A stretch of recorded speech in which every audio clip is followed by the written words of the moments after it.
All rise.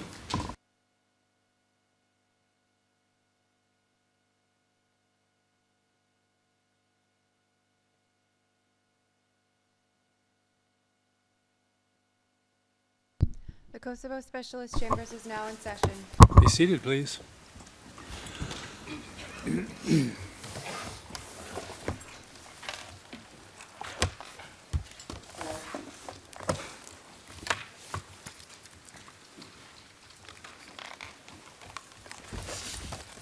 Madam Court Officer, please call the case.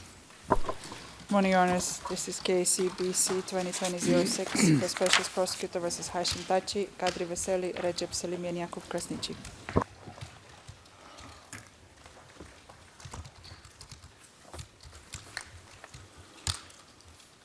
Before we start, one question and comment for planning purposes regarding the need of a reserve witness for next week. I note that next week is a 3-day hearing week and that the time estimates for the next witness, 4739, currently is about 14 hours in total, which seems like it might be a bit excessive.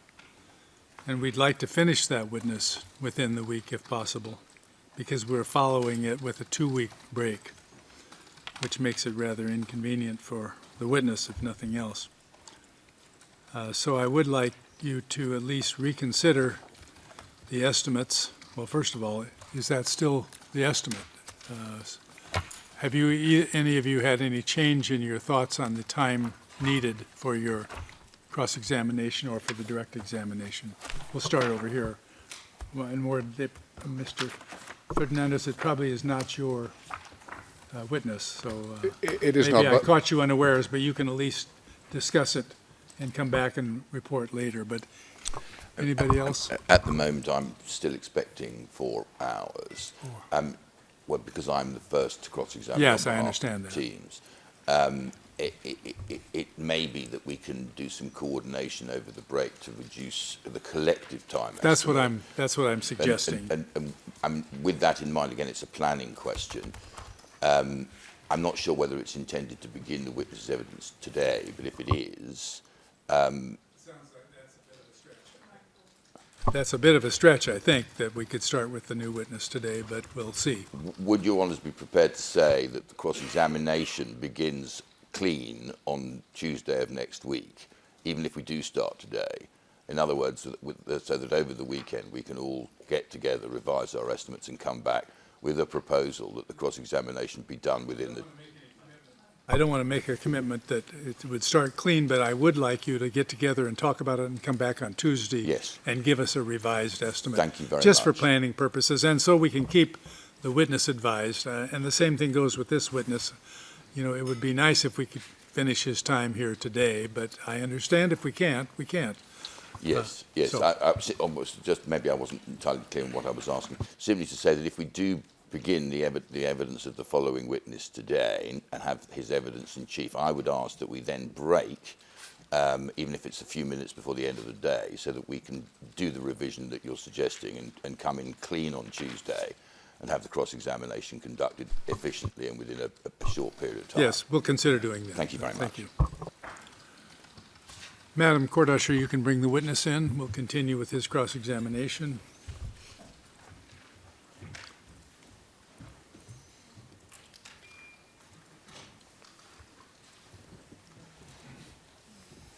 I'm sorry.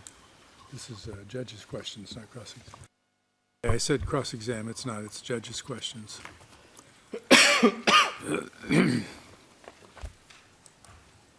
Your Honor, while we wait, can I ask, I assume you saw the email we sent this morning. Will you come back to that and the question of the reserve witness later today, because that has some logistical consequences? We'll try to give you an answer on that yet today. Mr. President, let me just say already that my estimate may actually be reduced for the next witness because the parties have reached agreement, so the Thaçi defense will be going last, and I'm assuming that a lot will be covered in advance, so I'll be less than 2.5 hours, and probably closer to 1 to 1.5. Yeah. Thank you.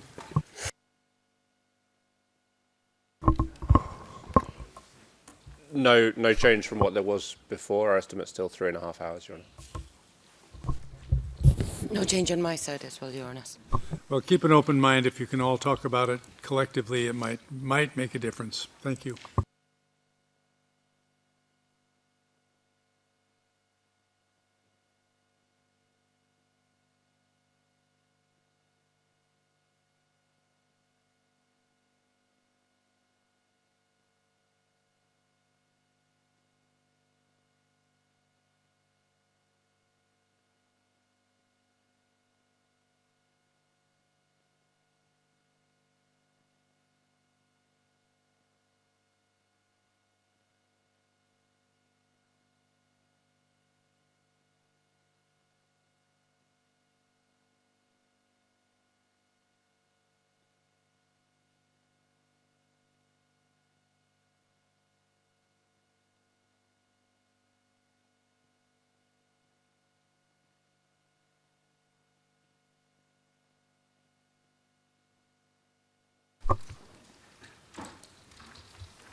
Thank you.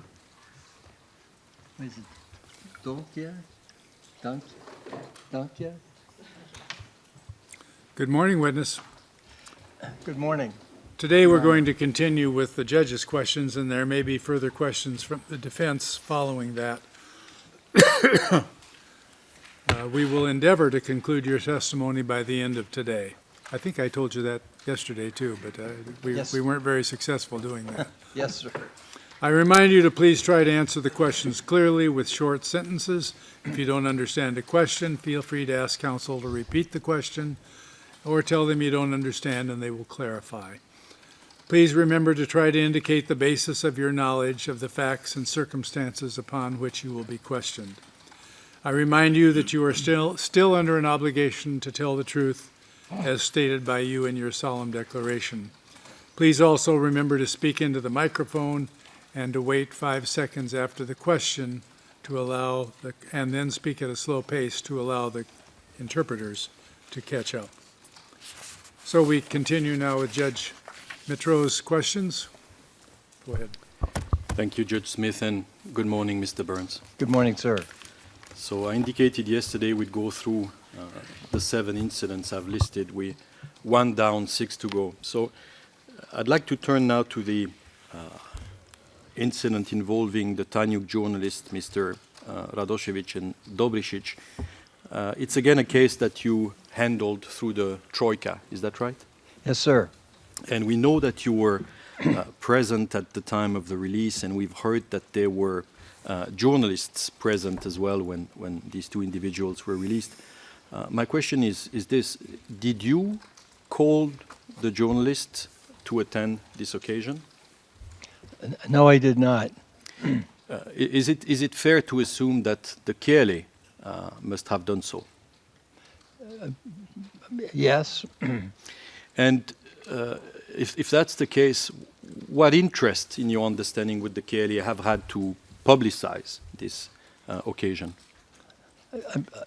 Could you repeat? I'm not sure I understand the question. Why, in your understanding, would the Kieli wish to have journalists present when a detainee is released to your custody? I can only speculate, but it would seem to me that they were interested in getting some positive publicity about the way they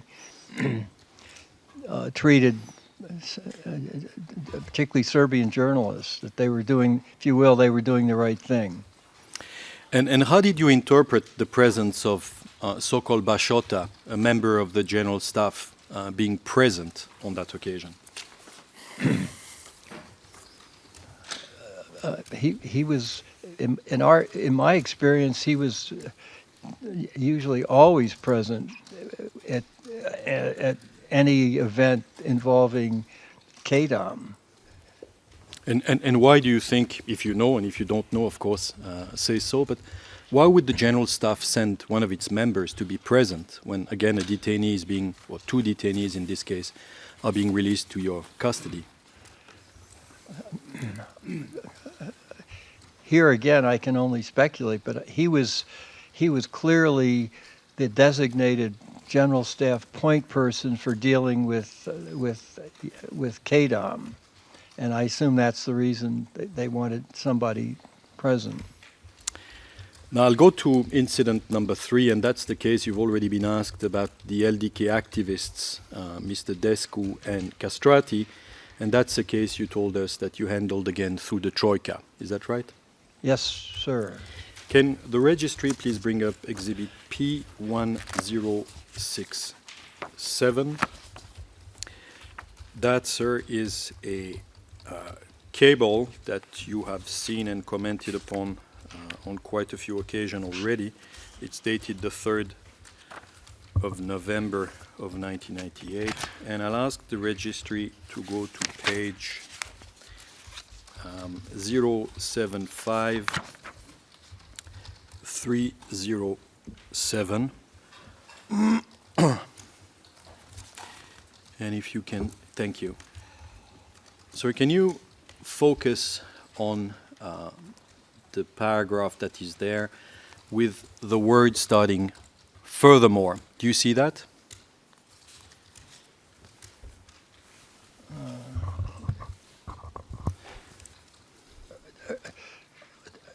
Are those words at the, sir, are those words at the beginning of the paragraph? It is the third sentence in the block there. It says, furthermore, the KLA quote-unquote secret police, end of quote, arrested 2 members of the leadership of the LDK's Malishevo chapter on October 30th. Do you see that?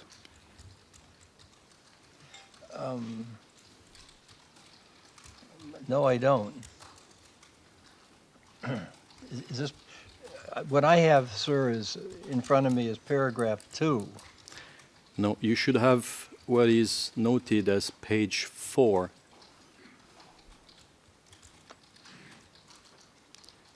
Okay.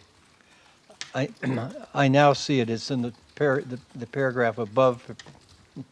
Okay. Can you take a second and read it, please? Furthermore, the KLA, quote, secret police, unquote, arrested 2 members of the leadership of the LDK's Malisheva chapter on October 30. On November 2nd, Mahmouti confirmed the, quote, arrests, unquote, claimed that it was not done for, quote, political reasons, unquote, but because the 2 LDK officials, Sandescu and Jakub Krastrati, had, quote, collaborated, unquote, with the Serbian police in encouraging locals to turn in their weapons. Shall I continue? Yes. Mahmouti claimed that Descu and Castrati were, quote, in prison, unquote, and were being, quote, well treated, unquote. He said they would be allowed to select their own lawyer to defend them in their forthcoming, quote, trial, unquote. Such developments raised disturbing questions about the KLA's commitment to a peaceful solution to this crisis and its willingness to tolerate other parties and opinions. In short, the KLA seems only interested in enhancing its public and international image and in strengthening its control over Kosovo. You can stop there. Now, sir, in relation to the first part of the that you've read, is that consistent with your recollection of what Mr. Mahmouti told you about this case? Yes, sir, it is. And in respect to the latter part, do you stand by your statement and analysis as you have it there? Yes. Can the registry now bring up exhibit P303, please?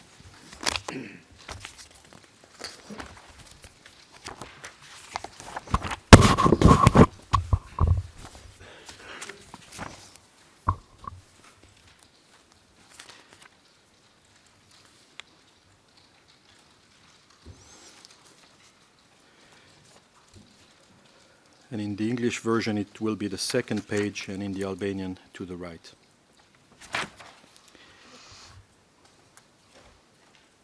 Sir, just to contextualize, this is a press release number 4 of the KLA Military Police Directorate. I briefly mentioned it last night to you. It was issued on the 1st of November of 1998 and published in Zeri Kosoves on the 5th of November of 1998.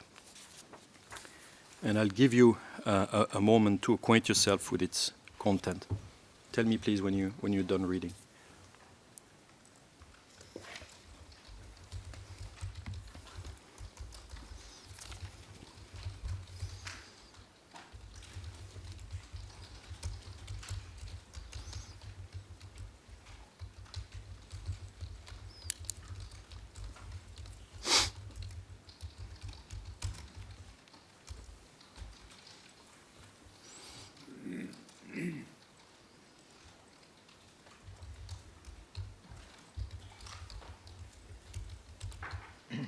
I've completed reading it, sir. Thank you. I have two preliminary questions. The first one is, are you familiar with this document? In other words, had you seen it at the time? I do not recall having seen it, sir. But are you aware in general terms that the KLA was communicating to the public or the international community through press releases, communiques, political statements? Are you familiar with this practice? Yes. Now, if you look at the first paragraph, it provides context as to who and when Mr. Castrati and Mr. Descu were arrested. And then if you look at the second paragraph, it says that according to the information of the KLA intelligence service during their activity against the KLA Liberation War, the above persons have spread propaganda about surrendering weapons in cooperation with collaborators, namely Selmon Binici from the village of Banje and Hamis Hoxha from Belanica, who had been executed some time ago by the KLA. Furthermore, they are in continuous coordination with Agim Krasniqi, a member of the LDK presidency, who is known to the intelligence service as an inspirer of the special war against the KLA and an initiator of a kind of autonomous policy of Kosovo. Now, there's two references here to information having been received and provided by the KLA intelligence service. Is that consistent with what you said earlier, that you had indication already at the time that an intelligence service was functioning within the KLA? It is. And it makes a number of allegations against these two individuals about spreading propaganda about surrendering weapons. Do you see that? I do. Would you know why the KLA was opposed to these to civilians surrendering their weapons?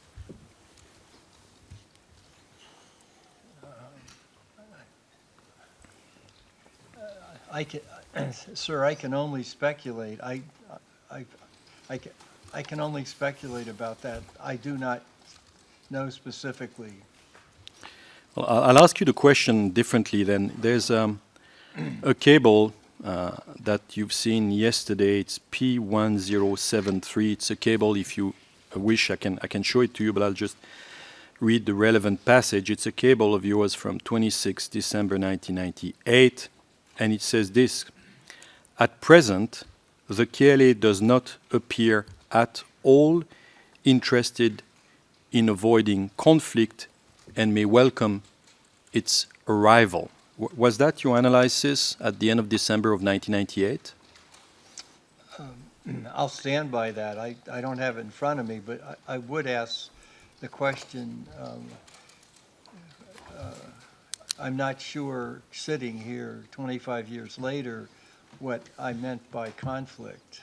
Was that conflict between the UÇK and the LDK, or was it the wider conflict with the Serb security forces? I don't know what the context is. I'll ask you the question in that way. Okay. In up to the end of December of 1998, was it your understanding that some parts of the KLA were hoping that a conflict between them and Serb forces would drag in the international community in the conflict? In other words, that violence was part of the strategy.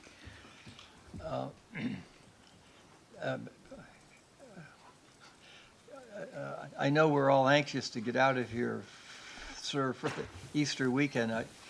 May I talk a little bit more widely in responding to your question? Please. I think here context is important.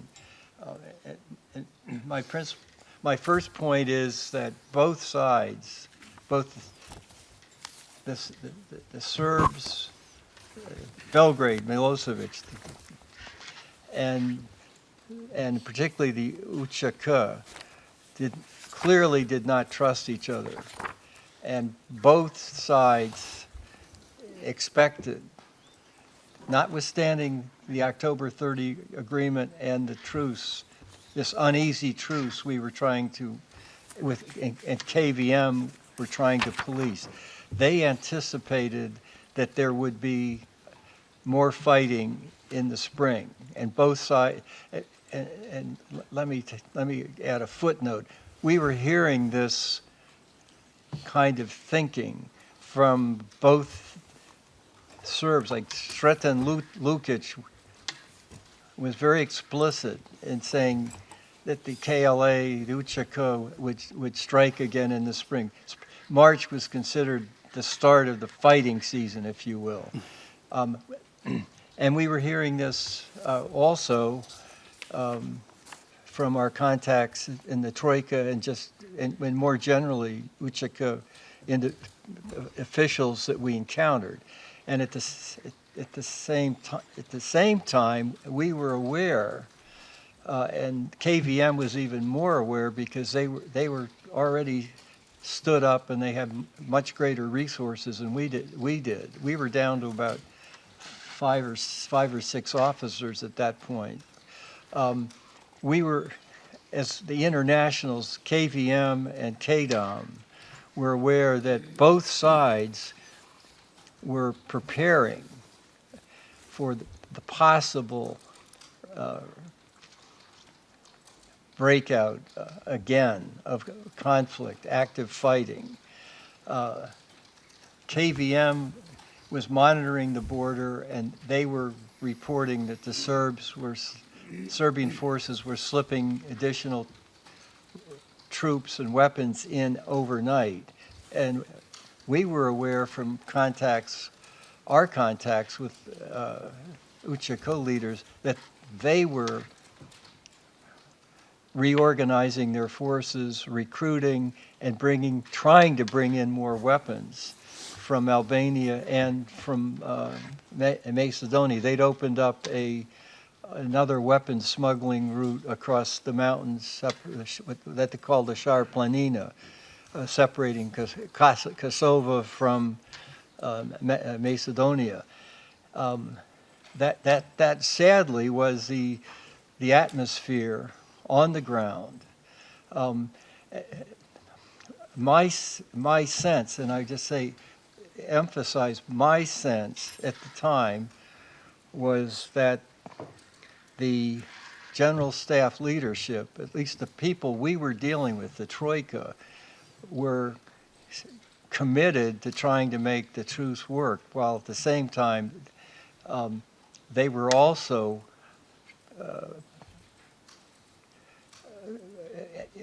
worried about that the Serbs would launch another attack in the spring, and they supported efforts to prepare for that by their troops. My final point, and I think it's an important one, is again, this is Sean Burns trying to connect dots at that time.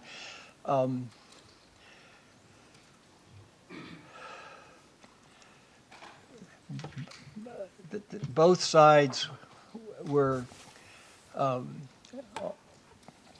at local levels were provoking the other. And I saw no evidence, and I heard no evidence from our Uchica leadership troika contacts that directions to do so were coming from the Uchica leadership. Our assumption is that any direction to attack a Serbian police post or more often Serbian police patrols on the roads. Those actions were directed by local Uchica officers. Again, I have no hard evidence of that, but that's the point. Finally, I would suggest, since KVM had far more resources at that point and was monitoring, it was their responsibility to actually monitor the implementation of the 30 October agreement. They would be a better, if you will, a better source of information than I am. Sorry for the Thank you for that. I'm grateful. The same cable, that's P1067, states the following about what your understanding of the reasons behind the arrest of Mr. Descu and Castrati was, and I will read it out to you and ask you about it. It says this: politically, and it's at page 075-301, politically the KLA seeks to enhance its international recognition as the quote-unquote determining factor, end of quote. In Kosovo, undermine LDK President Rugova and take the lead in negotiations with the international community aimed at achieving a political solution to the Kosovo problem. The KLA's arrest of two Mališevo LDK leaders underscores its intention to dominate local politics in the area it controls and raises serious questions about its willingness to tolerate other political parties and views. Do you recall saying that? Yes.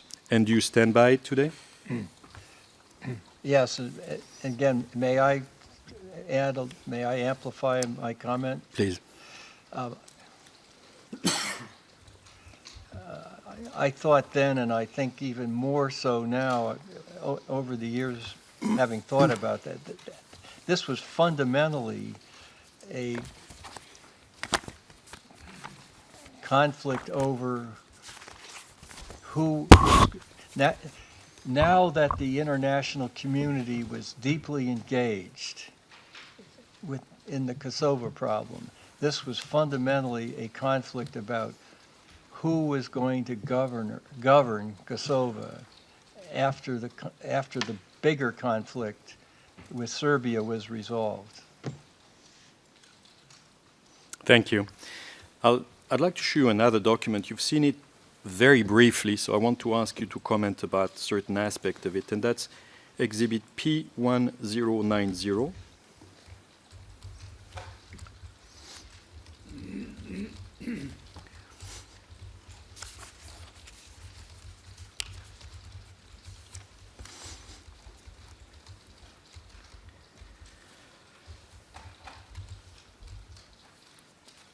You probably recall it, Mr. Burns. It was shown briefly to you as being a record of a meeting that Mr. Roisin had with KLA representative in Geneva in early December '98. Do you recall being shown this document earlier this week? Yes, I do.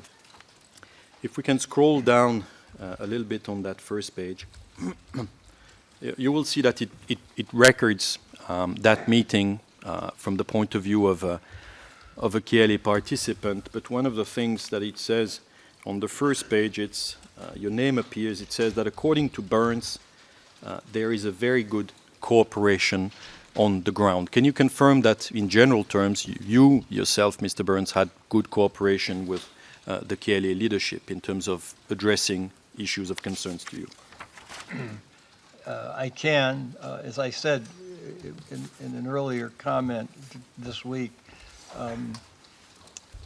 we had our problems and we had our disagreements, but overall cooperation was good with particularly with the Troika. Can we please turn to the second page of that document?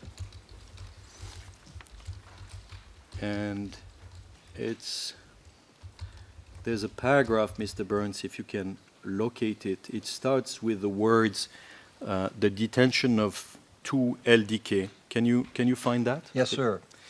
It says this, the detention of 2, and those are words attributed to Mr. Roisin, it appears. It says the detention of the 2 LDK officials is also a matter of concern to us. We think that this is a violation of human rights. This creates the impression that the KLA is not playing the role of a democratic force in this process.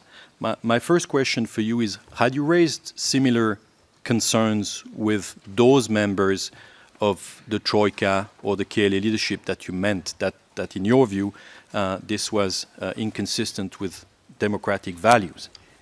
Yes, I had on several occasions. And with members of the Troika? Yes, sir. Can we please go to the next page now?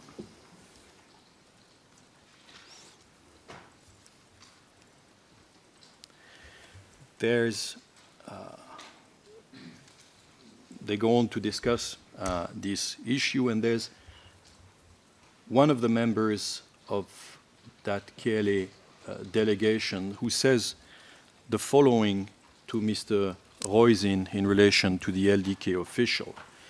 It says, as for the arrest, do you see these words in the middle of the page? I do. It records the following. As for the arrests of the 2 LDK quote-unquote officials, end of quote, in this case we have to do with 2 spies, collaborationists, and the repressive Serbian apparatus. They've been arrested because they have caused damage to our cause.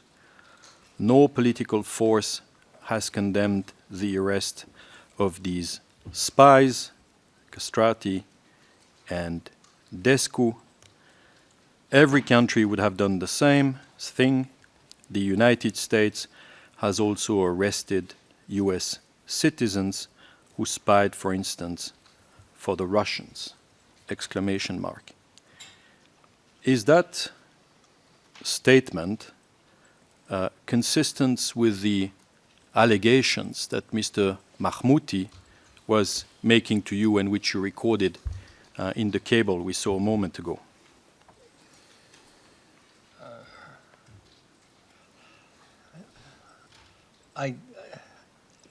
I don't, I'd have to go back and look, but I don't recall that, even after looking at it today, that he called these 2 LDK officials spies. I think he said something, honey, I'll stop there. Well, what about the collaborationist? Do you remember him telling you that? And do you remember the press release that I've read to you? Yeah, yes, that was the general sense of the press releases. And in your understandings, were Mr. Descu and Castrati either spies of collaborationists of the Serbian government? In my view, is that the question? Yes. I have no idea. You have no information suggested they ever spied or collaborated with the Serbian government? Absolutely none. Now, Mr. Roisin is recorded as responding the following. It's the paragraph just below. If we could scroll up a little bit so that you have the full, thank you. He's recorded as saying, Thaçi has refused to allow the International Cross, it should be the Red Cross, to visit the KLA prisoners. I would like to tell you that in case there is judicial process, it should be open and fair. The KLA might create conditions for the International Red Cross to visit the prisoners. Serbia has allowed access to its prisons. My suggestion is that the International Red Cross members should be allowed to make such visits. How can one visit the prisoners when there is no information about the location of the prison? Question mark, exclamation mark. Do you recall, or maybe did you make similar demands upon the KLA leadership in respect of access by the ICRC to KLA detainees? I do not recall. Then there's the response of Mr. Bardi that's noted just below, and it says, only the general staff has the authority, neither us nor even Thaçi. We can only convey this information to the general staff. It is their issue. Do you see that? I do. And is that consistent with your understanding that this would be an issue for the general staff to decide? Yes. And is it the case that, in fact, a number of KLA detainees were given the benefit of ICRC visits at a later stage? Are you aware of that? No, I'm not. Now, I want to go onto the release of Mr. Descu and Castrati and ask you to comment on two documents briefly. The first one is SPOE 00225269.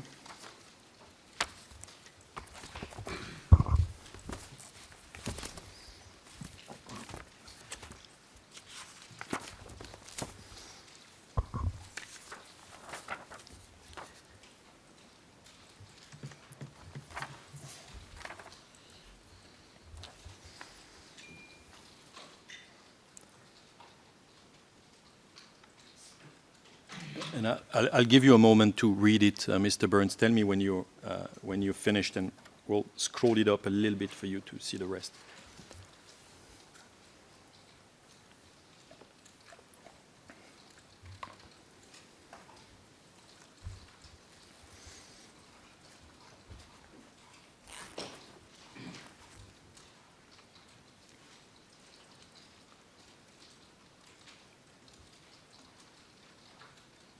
I've read it.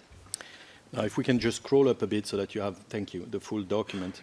As you can see, it purports to be a decision from a KLA investigative judge dated the 7th of November of 1998, and it pertains to Mr. Castrati and Descu. And the first paragraph says that the KLA military court investigative judge, based on information by KLA IS-intelligence service, she should be informative, and chapter 8, item 4, and so on, that it would continue with its investigation of Mr. Castrati and Descu. And it goes on to say, under the reasoning, since the beginning of the offensive, of the enemy offensive, the above-mentioned person carried out a special warfare against the KLA and our people's war for freedom and independence. They defended the wretched position of the party they belonged to, which has always obstructed our people's commitment in the war for freedom, and they spread insecurity and defeatism everywhere they went to. They did not help the Kosovo Liberation Army. On the contrary, they hindered and sabotaged its war. Do you see that? I do. Well, first let me ask you, had you seen this document before? No, sir, I haven't. And is that consistent with the claim that Mr. Mahmouti made to you that these two individuals would be put through trial? It seems to me it is. Can the registry please show document 1D47?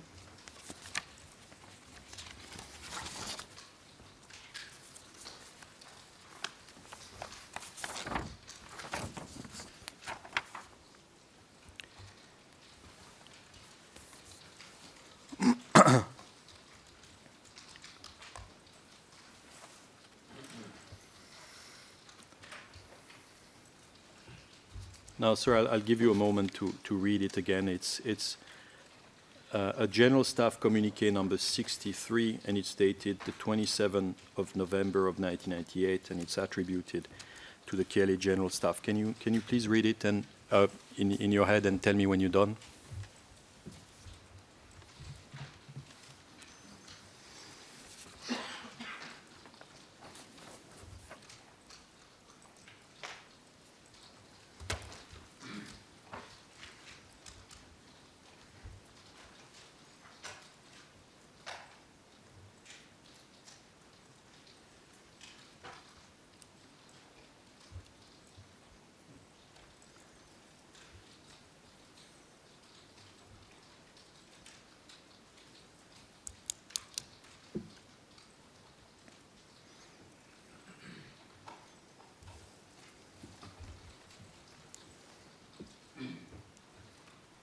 I've read it. Now, my first question is, were you familiar again at the time, or have you become familiar since then with this particular document? I've seen this document before during my visit here to Den Haag. But you were not aware of it before? I do not recall having seen it before. Now, would you agree that from the content of that document, it suggests that it's the General Staff that decided, through the adoption of an amnesty, to release these individuals, the two LDK members, Cendescu and Mr. Castrati, and the two Tanyuk journalists. Do you agree? Do I agree to what? That this document suggests that it was the KLA General Staff that decided upon their release. That's certainly what the document says. And that they did that, according to the document, by means of an amnesty, correct? Yes. And again, is there anything in the document that you found to be inconsistent with your own experience and interactions with the General Staff in relation to these matters?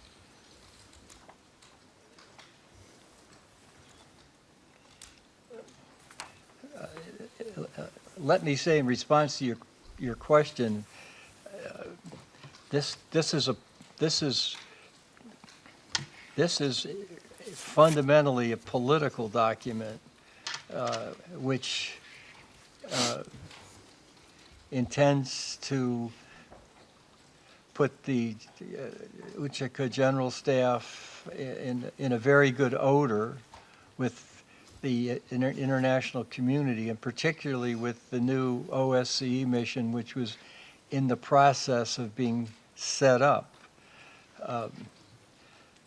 I would add that I am quite confident that the amnesty that the General Staff decreed or granted to the two Tanyuk journalists was a result of the pressure placed on the Troika and, by extension, the Uçaka General Staff by both U.S. and EU KDOM and the new KVM mission led by Ambassador Walker. And I don't want to put words in your mouth, but would you agree that this document suggests that the amnesty and the release of these four individuals was being used by the KA General Staff as some sort of public relation exercise towards the international community? I would. Now we'll go to the next incident that you've been involved in. That's the arrest and release of Police Inspector Goran Zbilic. Do you remember that case?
to Remy Rustem Mustafa to try to secure the release of this individual. Is that correct? Yes, sir.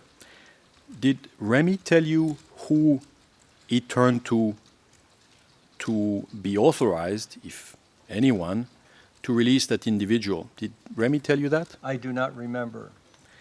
Can the registry please bring up Exhibit P841?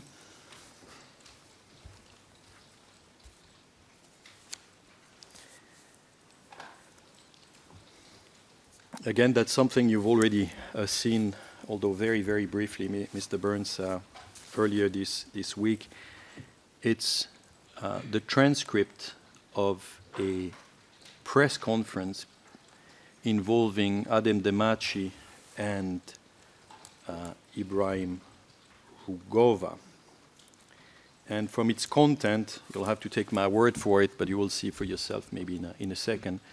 This conference would have taken place very, very shortly after the release of Mr. Zbilic, so on or around the 23rd of January of 1999. Can we turn, please, to page 2 of that document?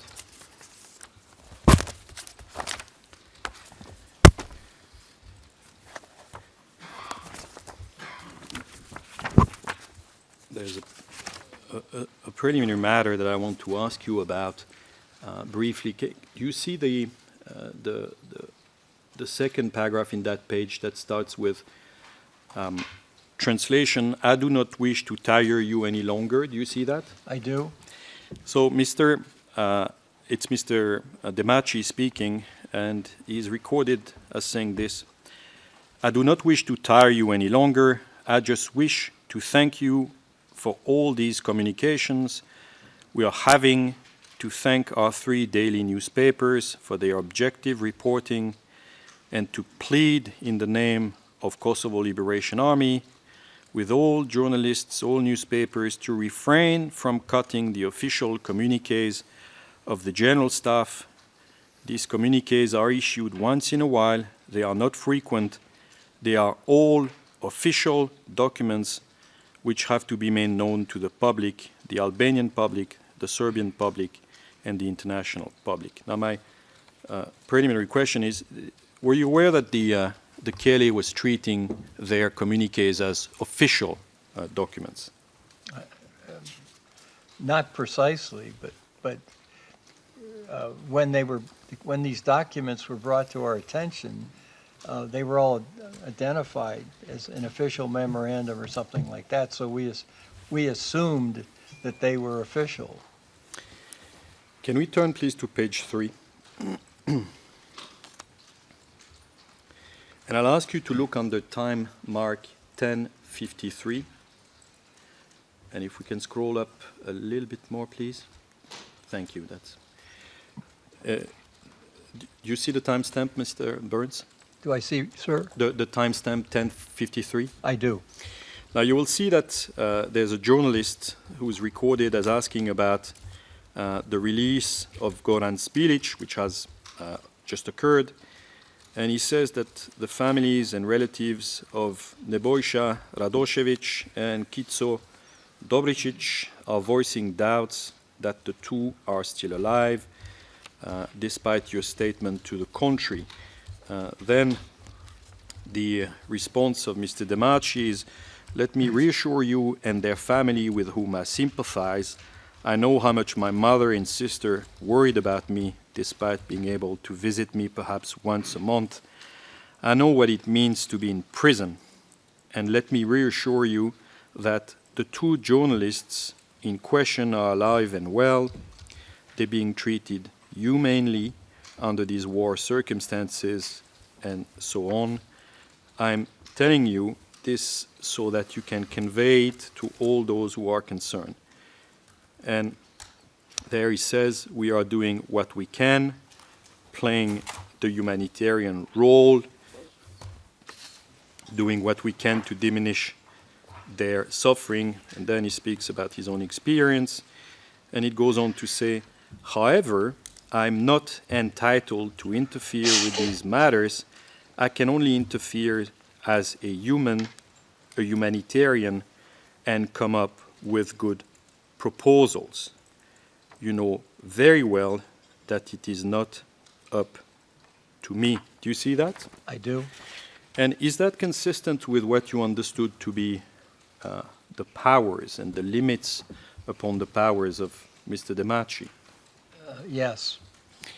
Can we please turn to page 4 of that document? And it's just so that you have the full context. To the bottom of the page, please.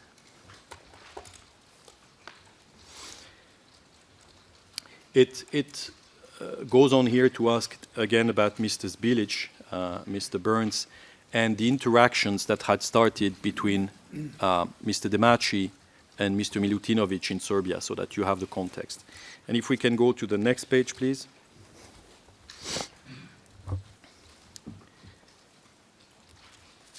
And if the registry can please scroll up so that Mr. Burns, you can start maybe reading Mr. Burns under 1848 so that you have the full picture. And tell me when you've reached the end of the page.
I've read it.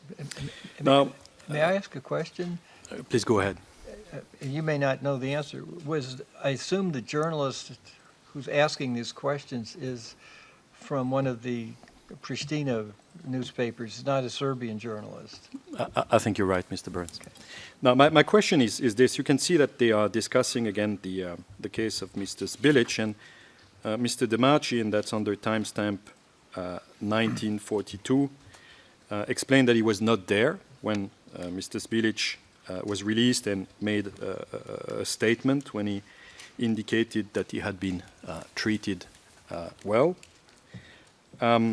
And he said, and I believe you when you quote his words, if those were indeed his words, said by Mr. Zbilic, as you can see, the General Staff of the Liberation Army accepted my plea, my call that one should have understanding of these people, so my call was 100% heard. Do you agree that this suggests that Mr. Thaçi, having pleaded with the General Staff to release Mr. Zbilic, the General Staff agreed and accepted to release that individual based on that passage? I actually don't know. I was not inside the General Staff's. I don't know what motivated the General Staff to make that decision. But I return to my previous point. The internationals in Kosovo put enormous pressure on the General Staff to release Mr. Zbilic as well. Whether it was that pressure or Mr. Thaçi's appeal that led to the right decision, I don't know. Fair enough. My question was not very precise. I'm grateful for your answer, which clarified things. My question is, do you agree that according to Mr. Thaçi's account, the decision to release Mr. Zbilic was taken by the General Staff, not by Remy? Do you agree with that? Yes. Now, you've discussed yesterday your understanding of... Excuse me. Please, sir, yes. I'm sorry to interrupt. Let me just add that what's particularly interesting about this situation is Mr. Thaçi was from the Podujev area, from the Lop region, and he had enormously popular reputation and quite a strong influence with the Lop Uchaka officials. And let me try to connect the dots. If his appeal was originally to the Lop Zone commander, Mr. Remy, to release Inspector Bilic, it appears that appeal fell on deaf ears. I'm grateful for that. I want to ask you about another document that pertains to Rustem Mustafa Remy, and that's Exhibit P10.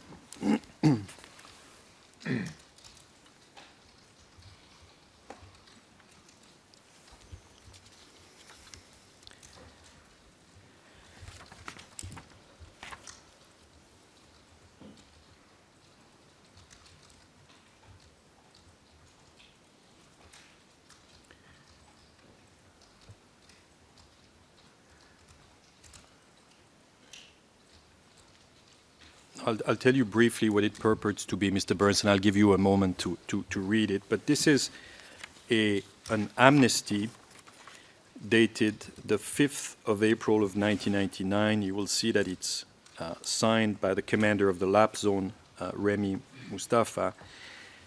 It's numbered 003-0499 for the Lap Zone.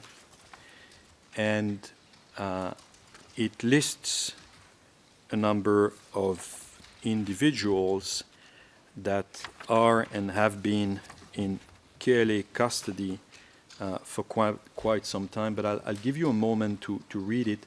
Please say when you have reached the end of the page so that we can scroll down for you and then go to the next page.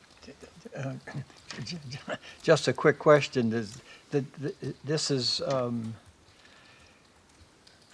is for April or this is the European or the American? We understand it to be the European, sir, the 5th of April of 1999, not the American. Okay. Thank you.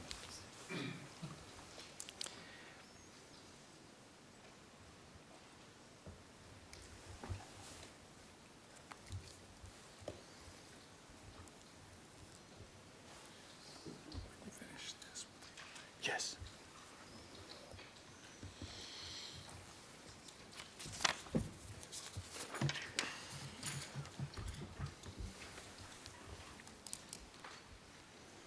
And if we can scroll down a bit for the witness.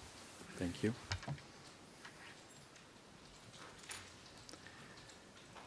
And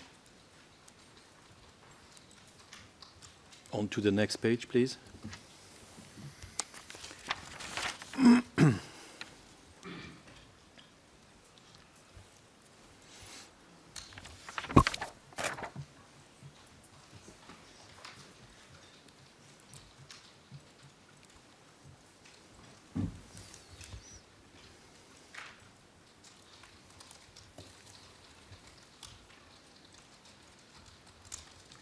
Okay, I've read it. I noticed in the very first, the identification of the first prisoner, there seemed to be an inaccuracy in the date. That's correct. I'll come to that. If we can go back to the first page, please.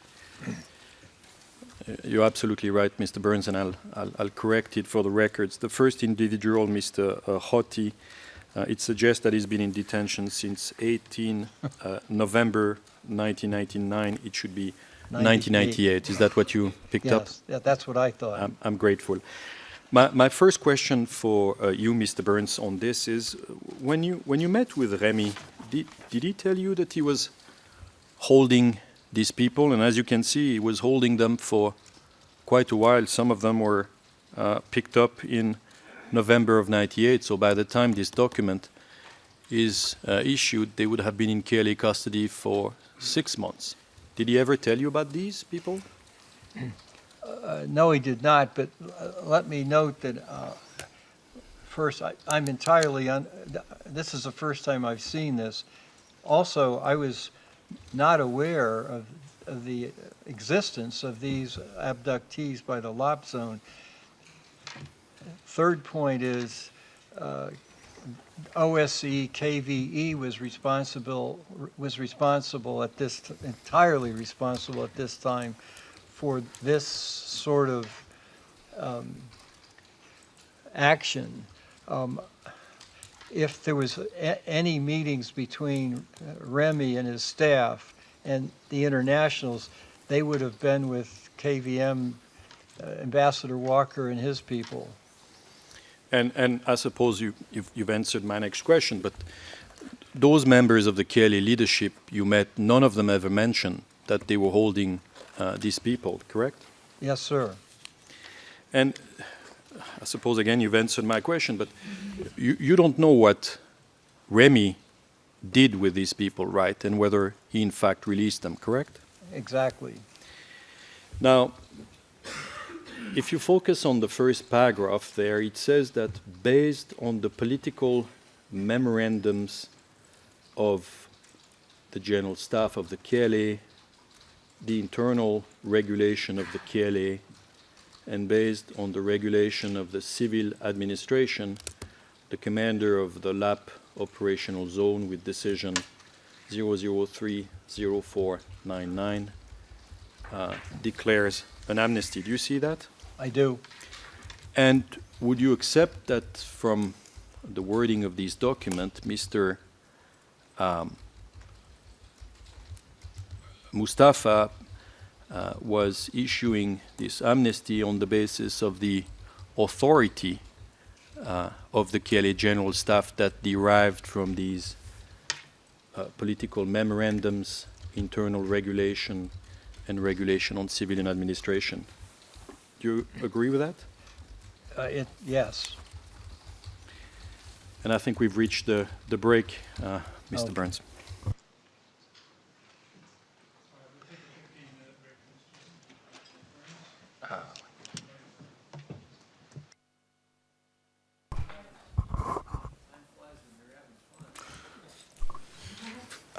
So could I just ask Your Honours to indicate the sitting timetable for the day? If we're doing 15 minutes now, what the next stage is? Or It's a half-hour break at 11. I see. Oh, I'm sorry, at 11. Yeah. Oh, yeah. It's half an hour. That was my mistake. I should have taken the half an hour at this point. That's what I was I'm wondering. sorry. No. Yeah, that will keep us on schedule. So half an hour now? Yes. Thank you. Madam Usher, please advise the witness I made a mistake and it's a half hour. So we're adjourned until 11:30. All rise.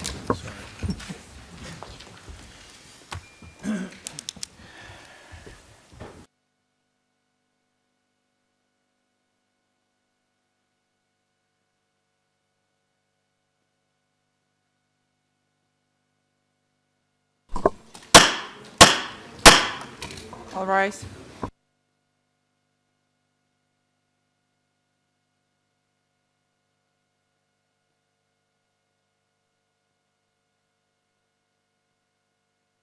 Be seated.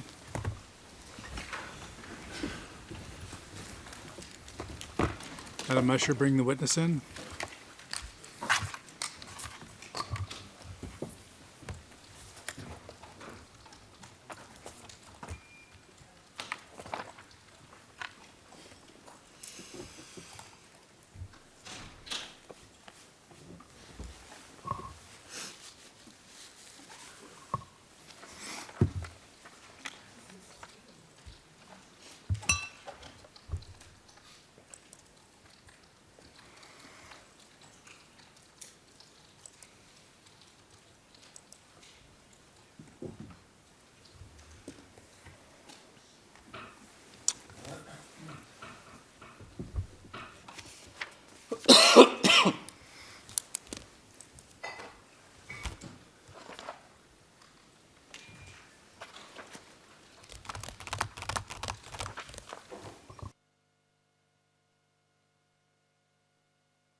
All right, Mr. Burns, we continue with questions.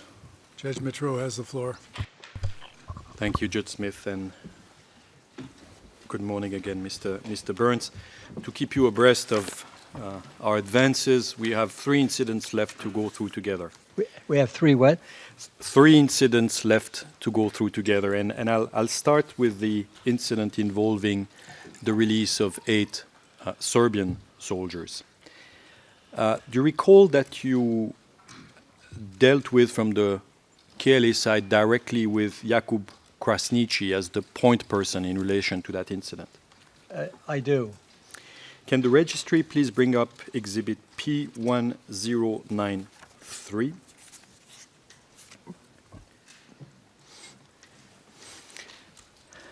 That's again, Mr. Burns, a document you saw, albeit very briefly, earlier this week. It is, we are told, a manuscript from Jakub Krasniqi that was, we are told, seized at his home. And I'll give you the time you need to acquaint yourself generally with that page, if you may.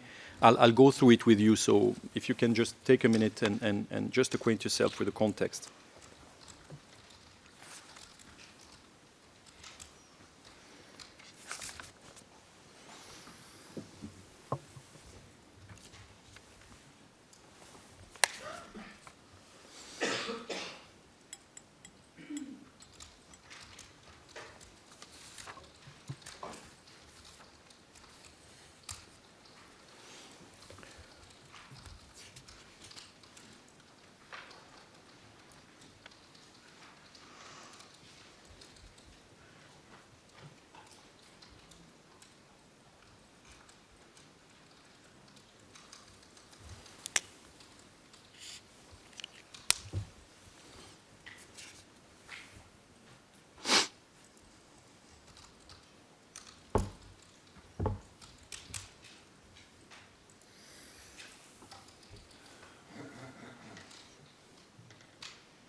So, as you can see, Mr. Burns, it's a personal account of the incident involving the 8 Serbian soldiers, and under paragraph 2 of that page, the person writing says, "I was the key person responsible for the negotiations." Do you see that? I do. And if we go back to the beginning of the page, it says that it was the beginning of January, and the fighting was concentrated in the Lap and Shala zone. On 7 January, I personally, in the capacity of Deputy Commander for Support Service, together with Bislim Zirapi, Chief of General Staff, Rami Bouya, Chief of AC Directorate, as well as Ferhat Shala, were at the command of Shala. My first question is, had you been made aware that Mr. Krasniqi, in addition to his role as a spokesperson, had by then been appointed as Deputy Commander for Support Service within the General Staff? I was not.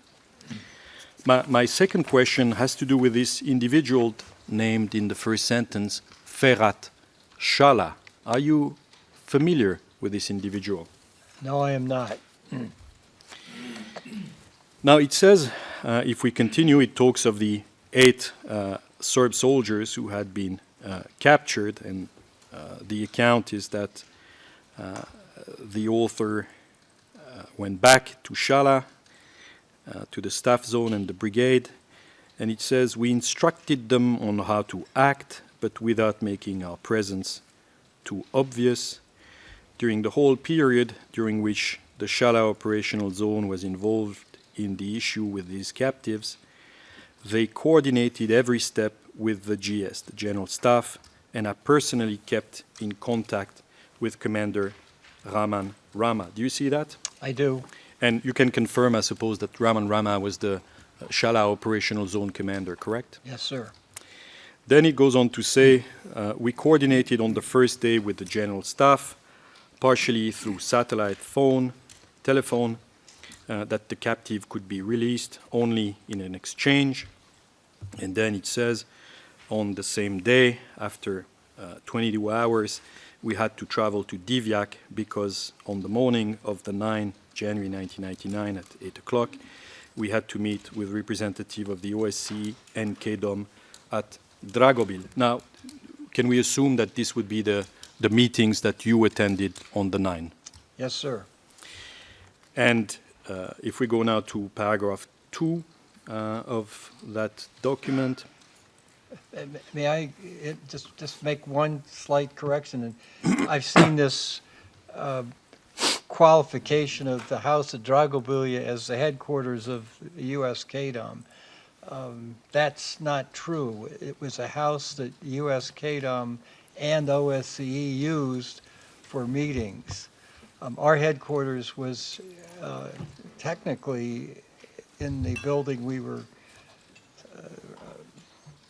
residing in Kosovo, Polja.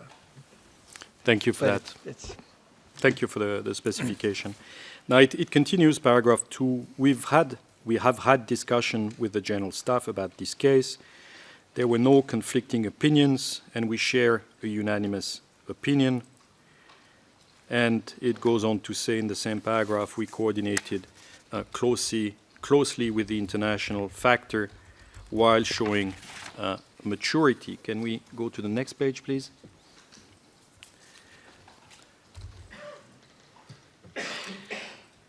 It suggests top of the page, Mr. Burns, and if you feel you need to read into the page, please say so. But it starts by saying the negotiations were exceedingly difficult, especially at the beginning. On 9 of January at Dragobil, we had begun the initial negotiations regarding the persons held captives. In the negotiations, KDOM was represented by S. Burns, the OSCE by Major David, and the KLA by me. Is that consistent with your memory of who was present at the meeting? Yes, sir. Now, there's if you go further down in that paragraph, it starts with the words, however, the representative of the OSCE. Can you see that? Yes. It says, however, the representative of the OSCE tried to put pressure and blackmail us and went as far as to say, open quote, if I don't inform my superior by 11 o'clock, the time then was 10:10, that we are going to release the 8 Serb soldiers, we will cease to be mediators, therefore the Serb offenses will commence.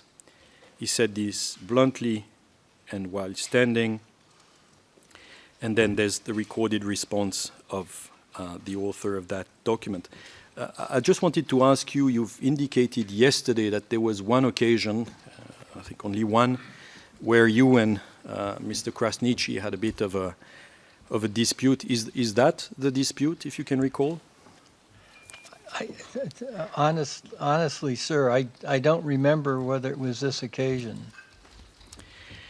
Then the document under the bullet point says, I informed the General Staff after these negotiations and they supported my stance. Do you see that? I do. And is that again consistent with what you told us yesterday, that Mr.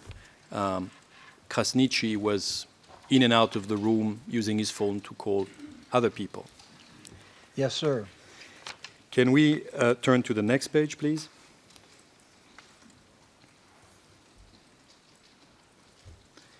And starting at the top of the page, I have a slightly different version. I'll read the one you have in front of you. It says, while we agreed to release the 8 Serbian soldiers, we also believed, but they were 10 very long days. For me, only the liberation of Kosovo would have been better news than the release of the 9 soldiers. Again, is that consistent with the account you gave us, that the timing, if you wish, of the release of the KLA detainee and that of the Serbs was staggered over a period of approximately 10 days? Yes, sir. And then the next paragraph says that the KLA General Staff was conscious that its political aspect was a step we were interested in, but that there was uncertainty. My version of the same document, Mr. Burns, says this: General Staff of the KLA was conscious that this was a move that was motivated by political interest, but that there was uncertainty not relating to the international community, but to the Belgrade regime. Is that consistent, the suggestion that it was in the political interest of the KLA to release these 8 Serbian soldiers? Is that consistent with your own understanding of what was going on? Yes, sir, it is. And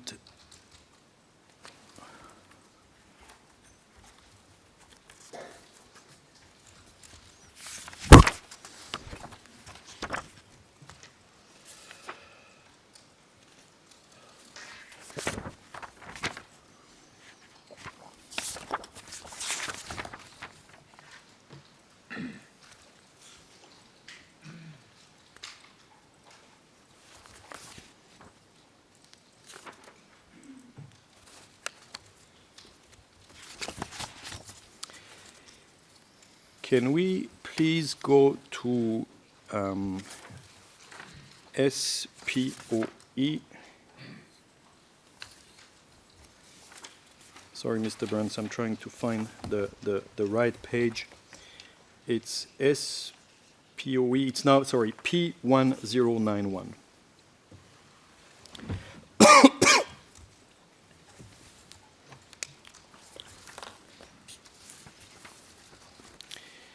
And again, simply for your own benefit, Mr. Burns, this is again a document you were shown very, very briefly earlier this week. It's again described by the prosecutor as a manuscript attributed to Jakub Krasniqi that was found at his home. And I want to take you to a few passages of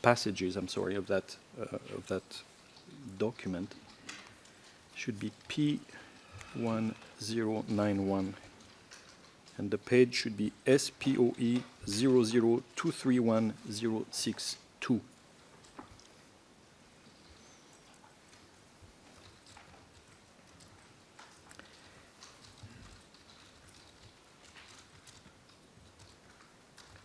Thank you. And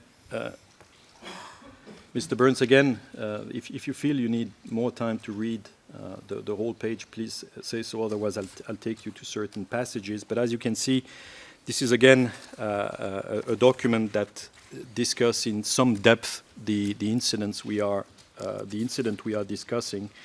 And I first want to ask you about something that's said in the last paragraph on that page. And if you could read the paragraph that starts with the words "looked at on the basis." Can you see that? I can. And if it can be scrolled up a bit for the benefit of the witness. Thank you.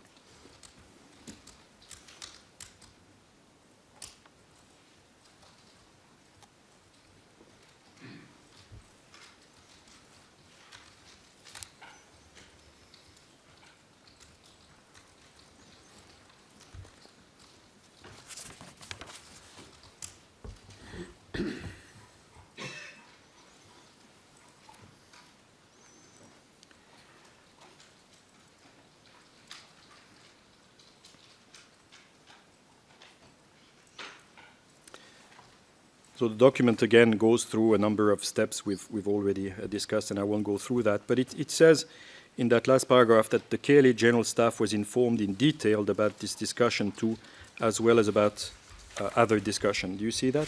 I do. About every other discussion. Can we turn to the next page, please?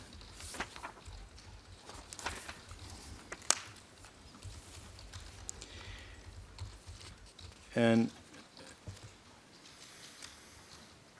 it goes on to give details about that discussion within the KLA and with other actors, about the prisoners, and somewhere around the middle of that first big paragraph, it says, after many discussions with arguments and counter-arguments, we decided on an exchange of the 8 Serb soldiers, demanding the release of the 9 soldiers captured on the border zone in mid-December 98. Do you see that? I do. And again, I suppose you've said it, but it's consistent with your own recollection of what was going on. Yes. Then it goes into the meeting of the 11th of January, and please read into it.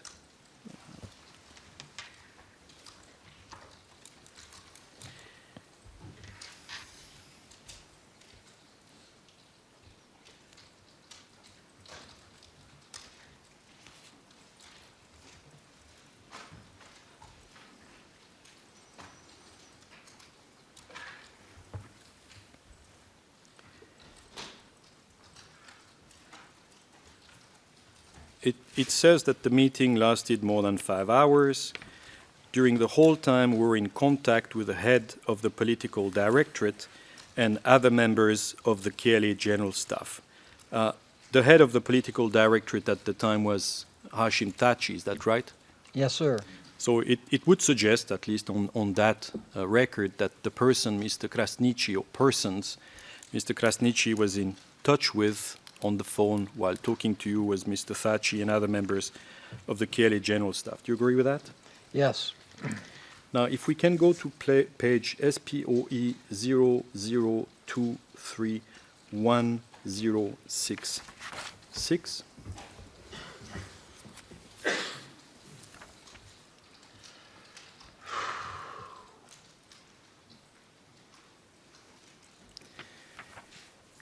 It starts by saying, I am convinced that the talks about the exchange of prisoners would have failed without the leader of American KDOM, Sean Burns, who rescued the talks from the crisis. Now, is that consistent with what you told us, that at some stage you and Mr. Krasniqi took matters in your hands and tried to find a solution to it? Yes, sir. Then it goes on to say, I had earlier given an order to the commander of the Shala operational zone, Raman Rama, to prepare the soldiers for release and to put them into the OSC vehicle. Do you remember Mr. Krasniqi giving that order to Mr. Rama? I did not personally hear him give that order. But he did tell you he had given that order, correct? Yes, he did. Now, further down, it says that after Walker, that would be William Walker, reads the statement, I tell this commandant that there has been an agreement, and only after this notification is the departure of the vehicle carrying the 8 Serb soldier authorized. And then it goes on to say, 9 days went very slowly until Sean Burns informed us that the 9 KLA soldiers would be released the next day and asked us to tell him where we would receive them. Do you recall Mr. Burns having been the one person who informed the KLA leadership that this would be happening? I do. And do you recall who you called to inform them of that? Not precisely, but my assumption is, as always, it was a member of the Troika. It may have been Bashota, it may have been Mr. Krasniqi. Then it goes on to say, a bit further in the paragraph, the release of our 9 soldiers was the first success resulting from just and courageous decision which we had taken. Do you see that? Yes. And is that consistent with your understanding that Mr. Krasniqi understood this to be a success because they had succeeded in getting 9 of their members back? Would that be right? Yes, it was. Yes, it was. It was success for all concerned. Can we please go into a private session in relation to a provider request for a moment?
Your Honors, we're back in public session. Thank you. So the next incident is the one that you discussed already of the 5 elderly Serbs. First, let me ask you this. Do you know of the reason or reasons why these 5 elderly Serbs were captured and detained by the Kele? I don't recall. And I think you said that you think you dealt in relation to that case with Sami Lushtaku. Do you recall that? Very vaguely. Well, for the record, it's P1066 para 139. But do you know who Mr. Lushtaku would have been reporting to in relation to that incident? In other words, when you went to him to try to resolve this matter, do you know who he turned to? Not precisely. And I think you said that a number of times that the Serbian intelligence apparatus had a rather sophisticated SIGIN, I think you called it, interference with telecommunications that they used against the Kele. Is that correct? Yes. Can we go back into private session for a moment and again on the same grounds, 107?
Your Honors, we're in public session. Now, my first question is, I'll come to the details in a second, but starting at the end, do you recall that when the Savage brothers were handed by the KLA to representative of the international community, that one of the Savage brothers was dead and the other one appeared to have been severely beaten? Do you recall that? I'm sorry, I do not. Can the registry please bring up Exhibit P394?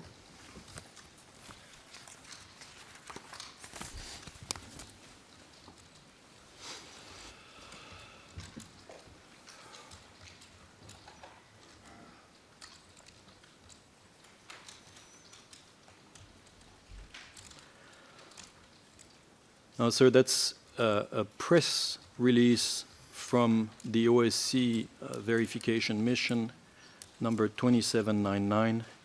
It's dated the 1st of March of 1999. And in the first paragraph, it says that on 1st March at 1300 hours, the KLA handed over missing Serb brothers to the KVM. The two had been abducted from the village of Velika Hoća on 27 February. One of the men had been shot dead. The other had apparently been badly beaten. The incident followed the KVM's securing the release of another Serb civilian from the KLA on the evening of 27 February. The FRY authorities have been cooperative and have shown restraint throughout this episode. Now, does that help refresh your memory about the fate of these two individuals? Yeah, I still don't, frankly, I did not participate in this, so, but I knew about it. Well, in your statement, you said that you approached the KLA General Staff to, again, try to secure the release of these individuals. Do you recall that? No. This was handled by OSC KVM. Can the registry please bring up Exhibit P1066?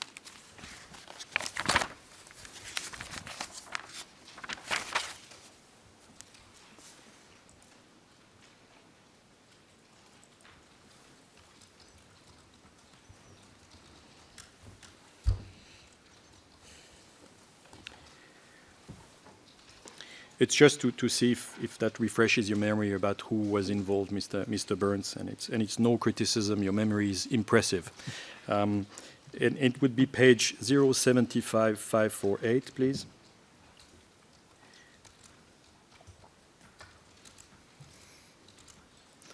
And the paragraph would be 137. That's the bottom of the page.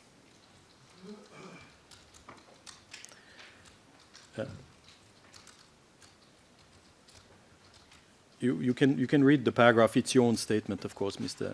Burns. And 137? yes, please.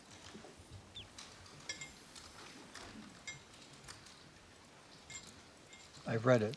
And is that consistent with your memory that both KDOM and KVM were involved in the matter and engaged with the general staff to secure the release of these individuals?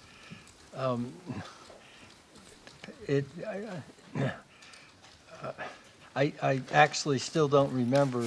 I remember the woodcutters abduction incident, but I just don't remember that we were engaged in that. But this is a case of my memory failing me again.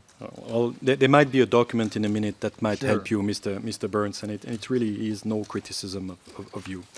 Can we please go into private session for a moment for Rule 107 consideration?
Jonas, we're in public session. Thank you. I wanted to talk about, first of all, the KLA communiques and political declarations, generally speaking. Now, I think in the last sentence of paragraph 62 of your witness statement to the SPO, you said, quote, with respect to communiques and declarations, we understood that these were issued and sanctioned by the GS, unquote. You remember stating that? What was the statement, sir? I don't have it in front of me. No problem. I'll repeat it. Thank you. said, with respect to the communiques and declarations, we understood that these were issued and sanctioned by the GS. That's correct. And earlier today you said, when these documents were brought to our attention, they were all identified as an official memorandum or something like that. So we assumed that they were official, unquote. That's right. What I want to understand is what role these communications and declarations played in your analysis of KLA leadership structures. First of all, did you or US KDON generally have a practice of systematically reviewing the communiques and declarations and press releases? To answer the second part of your question first, we did not have such a practice. And to answer your first question, the quick and dirty answer is no. Was there a particular reason for that? We very seldom had access to them. Okay. I want to turn now, because those were I was referring to those that were published in various Kosovo newspapers. I want to turn now to internal communications within the KLA itself. And you said yesterday afternoon, quote, I vaguely recall that we saw several English translations of UÇK orders, but I don't remember the substance of them, unquote. You remember saying that? I do. Could you clarify for us the extent to which you reviewed internal communications of the KLA when you were formulating the diplomatic cables that you authored or co-authored? My recollection, sir, is that we did not attribute much importance to them. Perhaps that was a mistake. I tended to see them as a public relations exercise that contained very little valuable information for our mission. So we read them, but didn't pay that much attention to them. Now, focusing on communications, for example, from the brigade command to the zone command, or from the zone command to the general staff, or vice versa, do you remember having had access to those kinds of communications? No, I do not. And so, am I right in understanding that your formulation of your analysis of the powers exercised by the general staff vis-à-vis the zone command, for example, that you were making that analysis without the benefit of reviewing that internal set of communications? Yes, let me amplify or say a few more words about that. First, we had very little access to those communications. We saw very few of them. Secondly, our analysis of UÇK operations was based on two factors. One, our own interaction with UÇK senior leadership, particularly Sokol Bashota, Mr. Krasniqi, and Mr. Buya, and occasionally zone commanders, and to their actions as we saw them in the field. In other words, actions speak louder than words, if you will. Right. And would it be fair to say that in their communications with you, we can assume that the KLA leadership were very keen indeed to keep the United States on board, politically and militarily. Absolutely. And did that factor into, did you think occasionally they might have been playing you a little bit in terms of... We did. Would you care to amplify on that issue a little? The only thing I would say was we would have been supremely naive if we did not think that they were trying to manipulate us, if you will. Thank you very much, Mr. Burns. That's it. Thank you.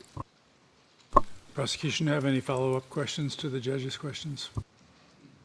No, thank you, Your Honor. Mr. Misitich?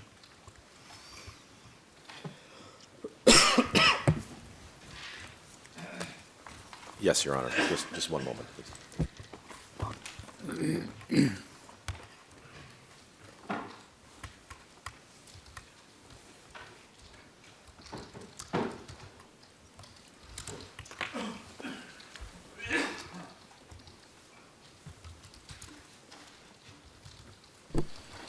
Thank you.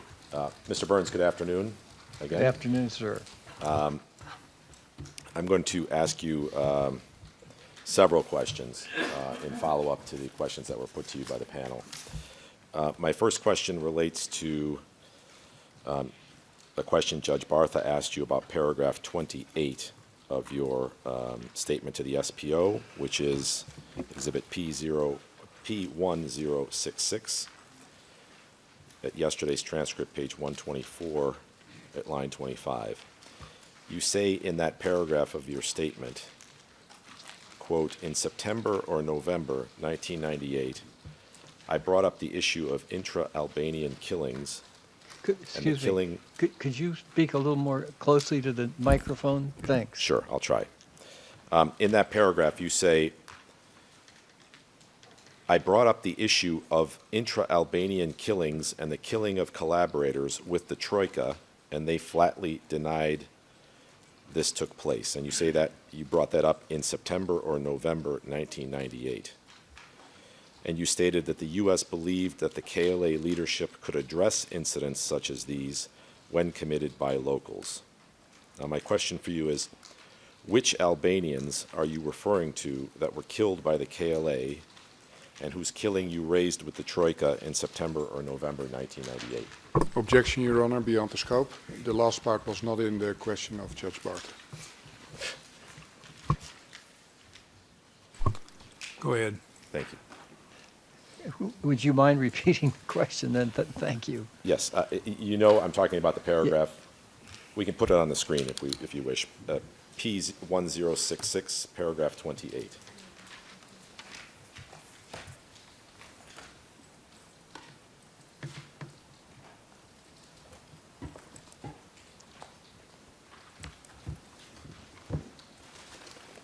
If you could just take a look at that paragraph.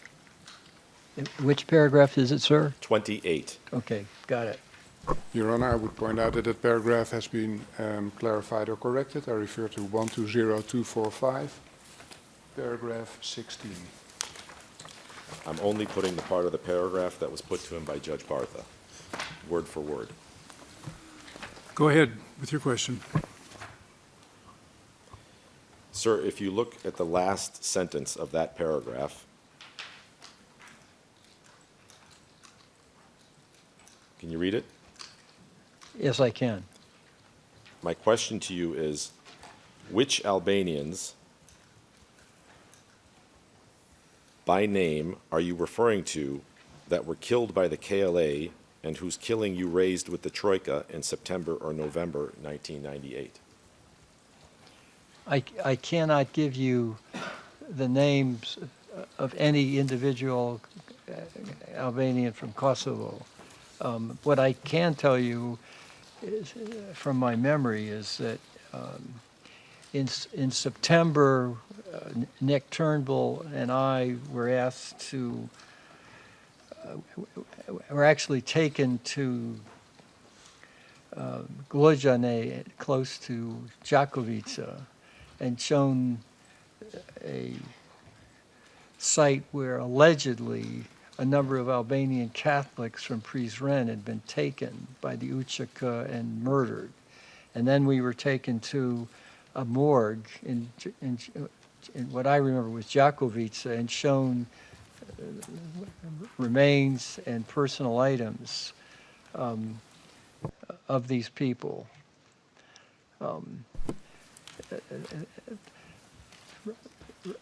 Rumors were, and I stress rumors because we could never confirm this, but the rumors were that Albanian Catholics, and they were concentrated in Prizren, and there were some in other parts of Dukagjini, were hostile to the UÇK and presumably favored the LDK, but that's my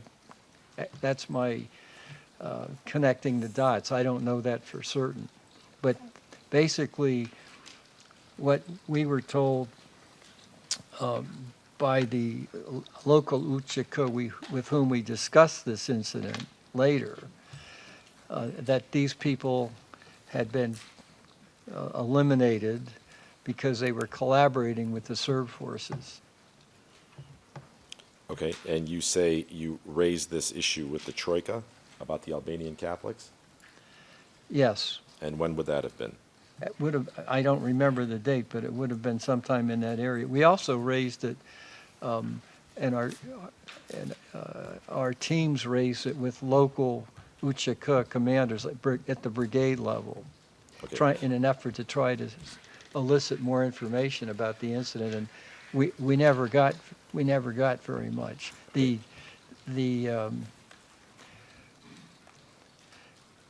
I guess the rumors that we did get from locals, our teams, I did not personally get these, but our teams that worked that area, and EU KDOM also worked Dukagjini hard because they knew it better than we did. They'd been there first. The rumors that we collected indicated that Ramush Haradinaj's Dukagjini zone was responsible for these abductions and murders. Okay. That, would but you have stress they reported, were rumors. Would you have reported that in a cable? We probably did. I don't have any clear memory of writing such a cable. But Okay. And you haven't been shown any I mean, there was an interest, of course, in Washington in this, so we probably did. I just don't remember it. Right. Do you, in the cables that you've been shown by the prosecutor, have you seen any cable where you reference the killing of collaborators or Albanians by the KLA? Yeah, yes, at least on one or two occasions, we reported that we had heard rumors of Albanian collaborators being executed. And again, the one specific incident, go Sorry. ahead. I'm trying to get you home by finishing I at know, 4:30. I know. So let me Okay. let me say this. Have you seen a cable where you discuss intra-Albanian killing? Have you seen it shown to you by the prosecutor or in court? I don't, maybe my memory's faulting me. I don't remember. Okay. Let me ask you about something else Judge Bartha asked you at transcript page 125, line 23 to 126, line 21. You were asked about paragraph 38 of your statement, and if we could go to that paragraph, please.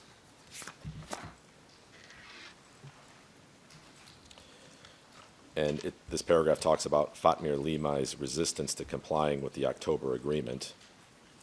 And in the middle of the paragraph, you were asked questions by Judge Bartha about this sentence. Finally, under pressure from Mike Dean and Nick Turnbull and from the KLA General Staff, Limai complied with the terms of the agreement. Do you recall that? Yes. Okay. May we move into private session for a moment, Mr. President? Into private session, please, Madam Court Officer, to protect the witness.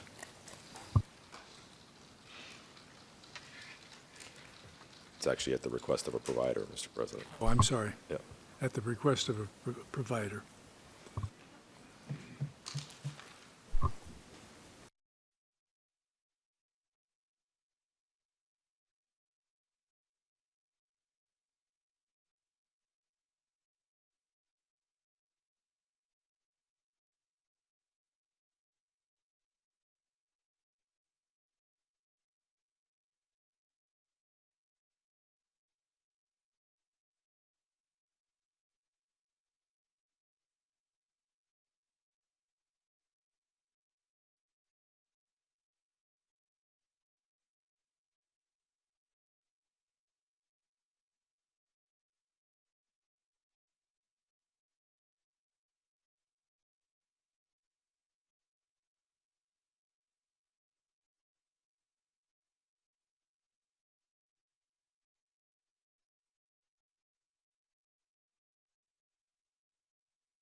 Your Honor, we're in public session. Thank you. Thank you. Witness, you were asked questions by Judge Bartha yesterday at transcript page 129, line 22 to 131, line 11, about Adam Damachi and Mr. Thaçi saying that Mr. Damachi had a minor role. Let me ask you, in paragraph 43 of your SPO statement, you say that Mr. Damachi approved KDOM team patrols in Kosovo. Is that correct? That's right. And in the same paragraph, you say that our patrol vehicles carried documents signed by Damachi and noted his approval. In some zones, these documents enabled KDOM teams to pass through KLA checkpoints and patrol freely. In other zones, such as Haradinaj zone, these documents were not effective in gaining access.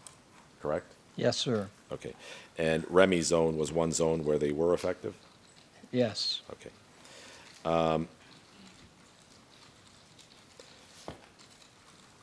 If we can pull up Exhibit P01067, this is the November 3rd cable, and I'll be going back and forth with this cable for the rest of my examination.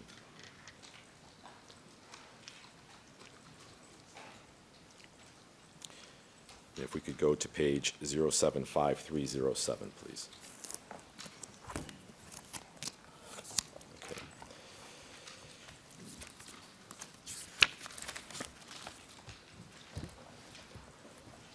And here, it says, meanwhile, the KLA in Podujevo, which is, yes.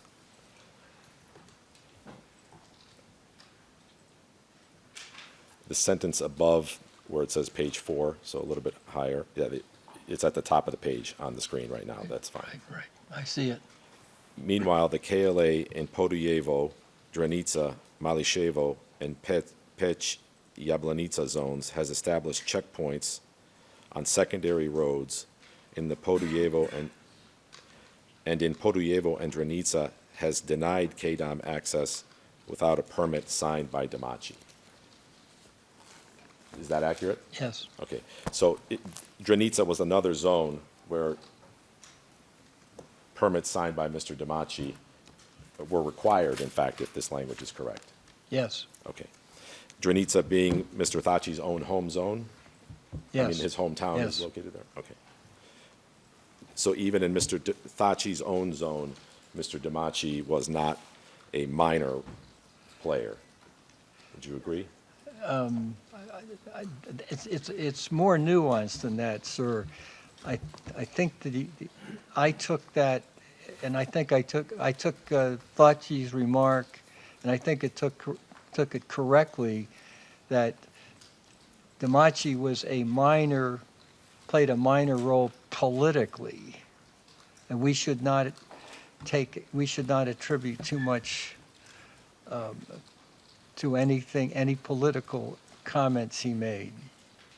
But in terms of his ability to influence, I'm sorry? in terms of Thaçi's ability to influence the military side on the ground, it wasn't minor?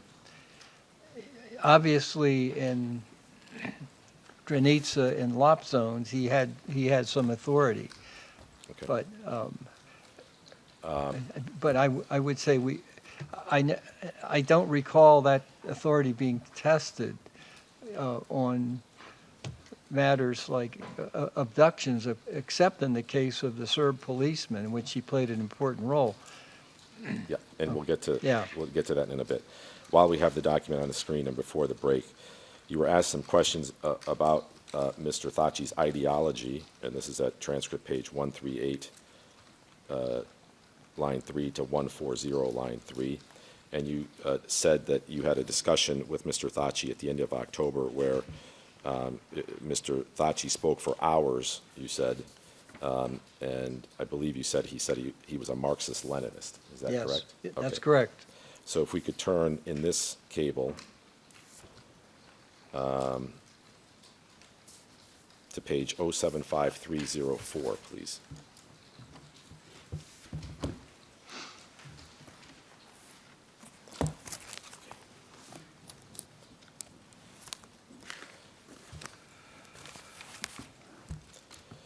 Now, this is an effort, this cable, to describe the various players in the KLA General Staff. Do you recall the document? I do. Okay. And it's written on the 3rd of November. So this would have been within days of that discussion with Mr. Thaçi at the end of October. That's right. Okay. If you look at towards the bottom where it says page 4, but actually beginning at line 11, what it says there is, according to Hashim Thaçi, the political department of the General Staff is made up of the following individuals. Then it starts himself. He is in his early 30s, is a Pristina University graduate, and is married with a family. He claims that he studied East European history and politics in Zurich. He was a member of Blerem Shala's student movement in the early 1990s. Shala has a high regard for Thaçi's abilities and considers him a Democrat, quote-unquote Democrat. Thaçi understands and reads English, but does not speak it. He does speak German and Serbian. He seems reserved and affects a stern, uncompromising stance in conversations with Kedam. We believe he is a Drenica native. As noted above, he is the Drenica political commander. We believe that Thaçi is the head of the political department, something he refuses to acknowledge. And that's the end of the description. Now, would you agree with me that, first of all, the only description of his political views that's contained in the paragraph is Blerem Shala's assertion that he considers him a, quote, Democrat. Is that correct? That's correct. You're writing this to your superiors, correct? Yes.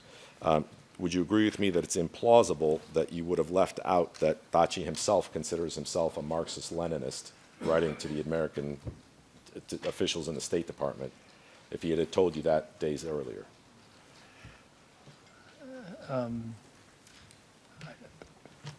Let me ask it a different way. Would you have left the impression to your superiors that he's a Democrat if days earlier he told you he's a Marxist-Leninist? It's a very good question. It's not something you would expect of yourself. Is that fair? Yeah. Thank you. Mr. President, it's time for the lunch break. Time for lunch, witness. Thank you. We'll break for an hour and a half and be back here at 2:30. Thank you for your help. Be sure not to talk to anyone about your case, as I've previously instructed you. Yes, sir.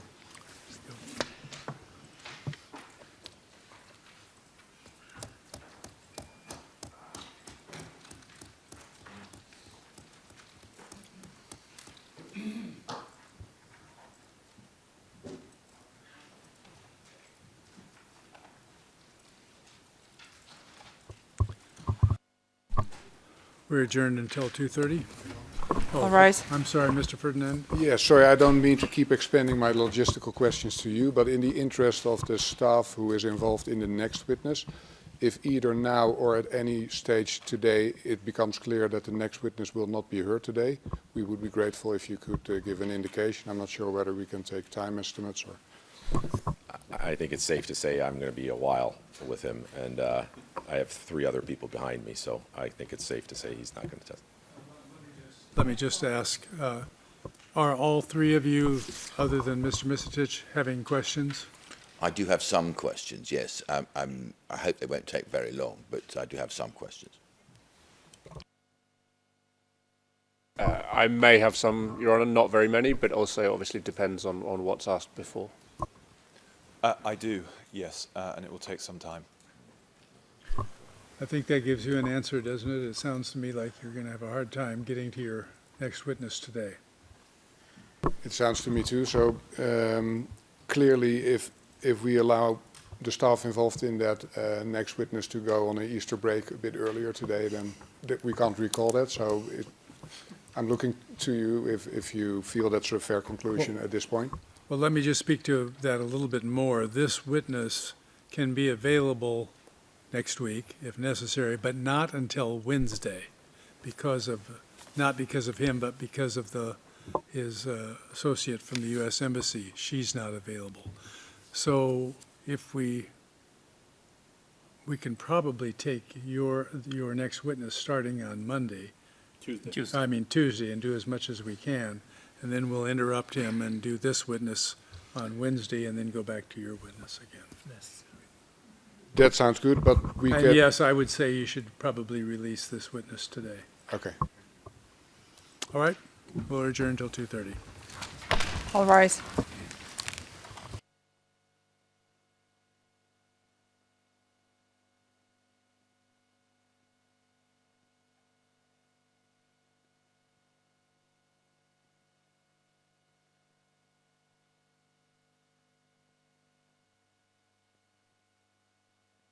All rise.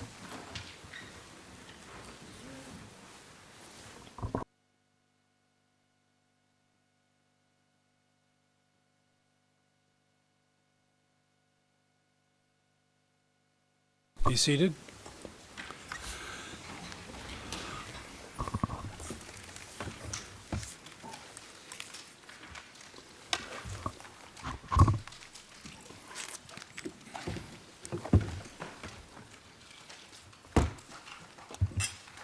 The completion of this witness's testimony is becoming complicated, and we want to avoid that.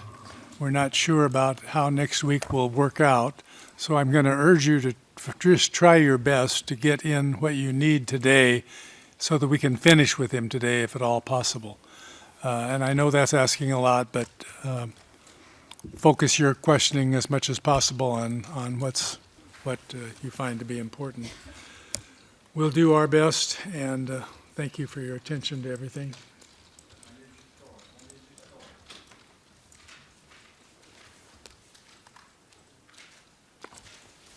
Madam, bring the witness in, please.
All right, witness.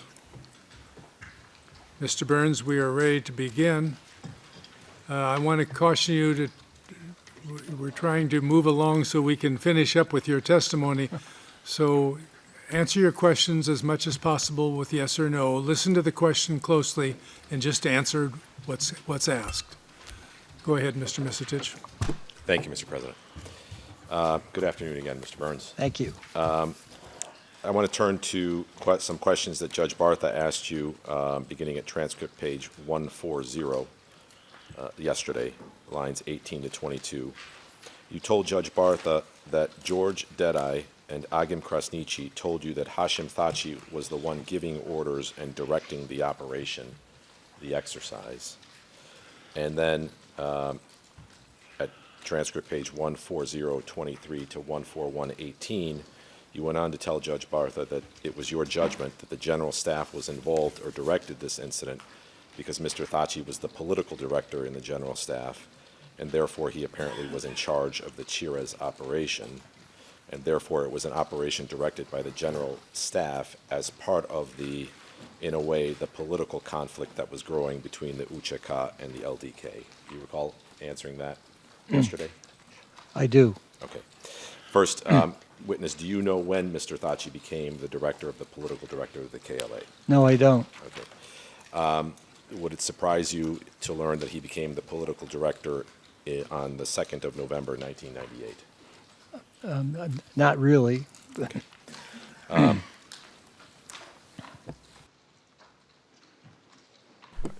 Correction, I dropped a 1. 12 November, 1998. Okay. No, that's not a surprise. Okay.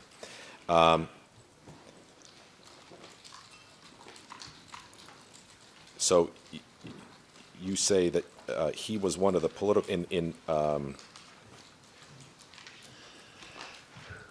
just 1 second, please. Okay.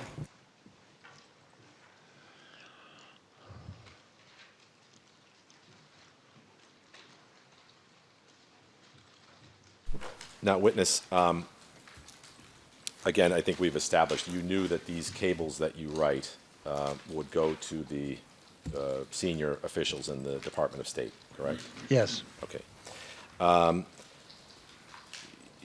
You will have noted that none of your cables that we have here make any reference to the events of Chires that happened in mid-September 1998. Yes. Okay.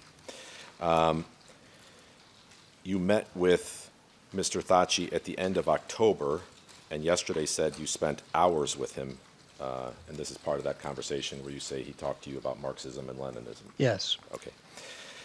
Did you bring up these allegations with him that he had been involved in mistreating parliamentarians in Chires? I do not remember. Okay.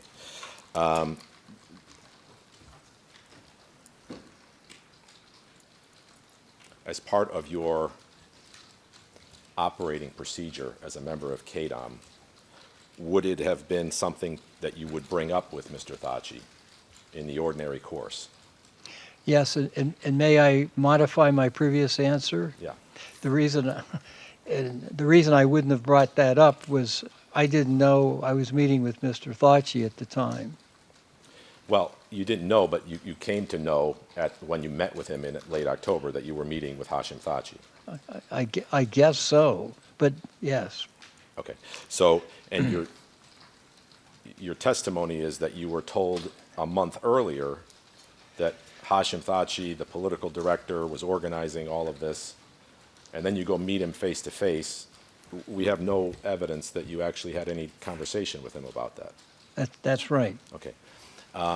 Would it have been normal procedure for you as a member of KDOM in a hours-long conversation with him not to bring it up? No. Right. And if you had brought it up, would it have been normal practice for you in these cables that were being sent literally within days is when we start seeing the cables going up? And we saw the one from November 3rd where you're describing Mr. Thaçi, that in a classified cable you wouldn't have noted I spoke to Hashim Thaçi 4 days ago and raised the issue of the parliamentarians, and here's what he said. Yes, So you would have expected that you would have recorded that. yes. Okay.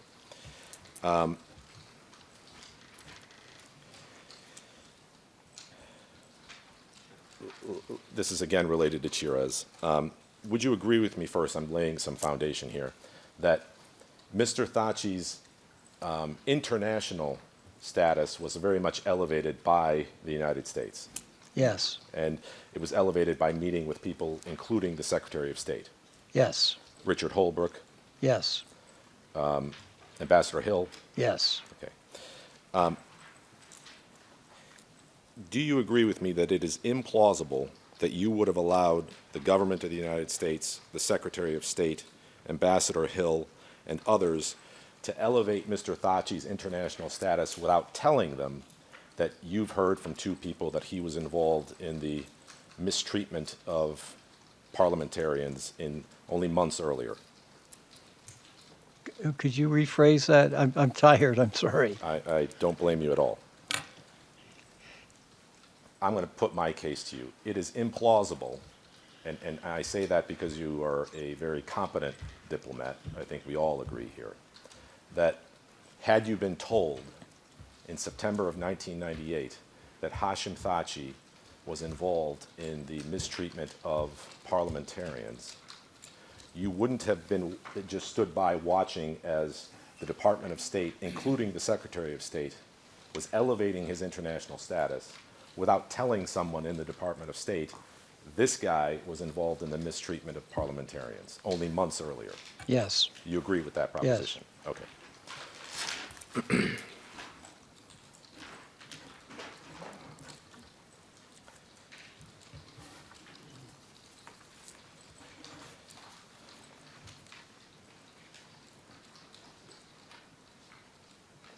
Now, you were, this is, if we could show P01066 on the screen again, please. I'd like to ask you some questions that Judge Barth, about questions that Judge Bartha asked you regarding paragraph 116 of your statement to the SPO.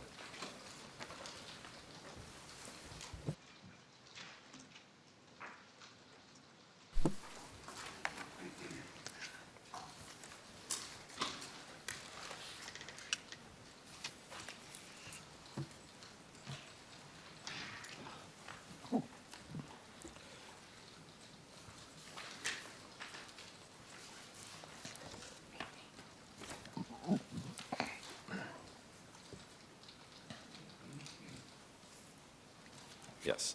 And you were asked questions by Judge Bartha about this paragraph. And we're talking now about the abduction of the two Tanyug journalists and two LDK officials. And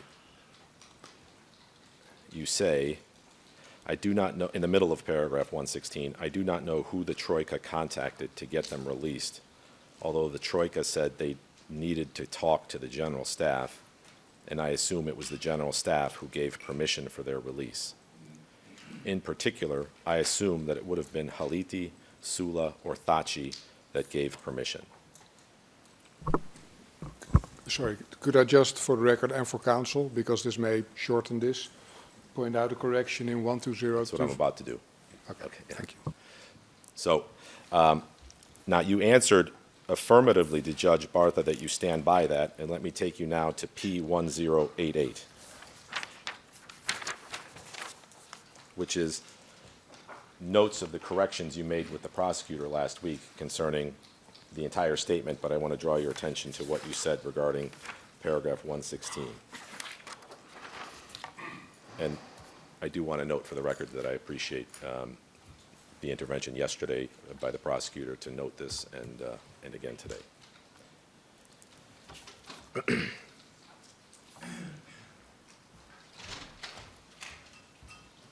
And if we go to paragraph 55, which is on page 4.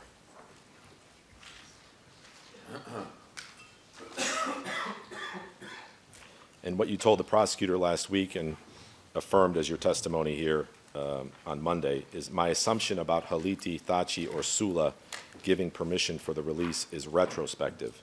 We had not yet heard about Sula in November 1998. Is that correct? Yes. Okay. So this is after the war, you've surmised that these three individuals were involved.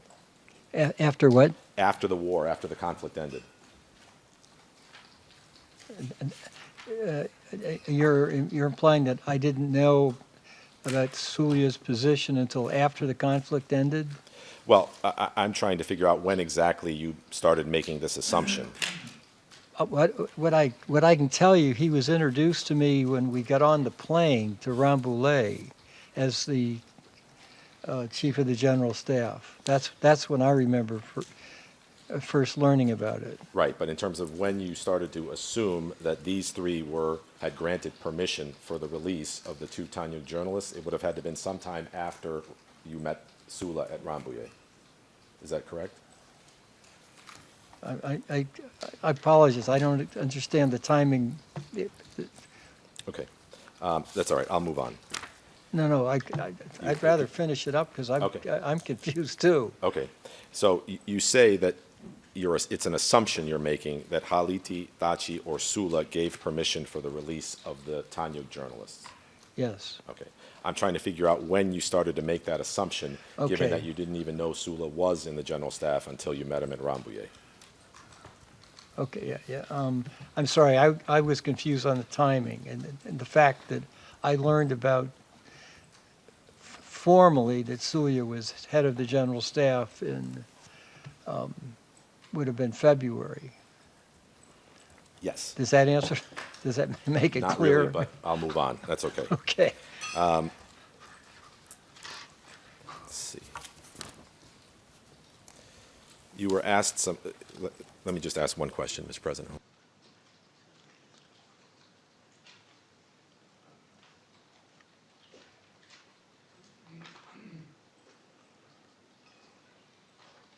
Mr. President, we just sent something to the queue. I don't know if it's available yet, but it's DHT 03878 to address the issue of Mr. Thaçi in 2016.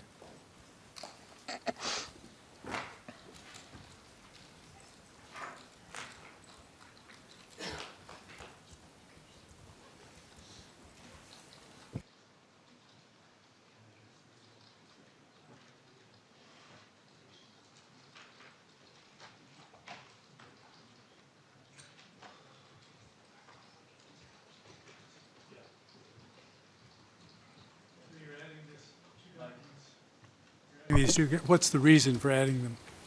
There was some questioning regarding Mr. Thaçi's alleged attempt to influence him in 2016 by giving him an award, and I'm trying to put that process into context. All right, go ahead.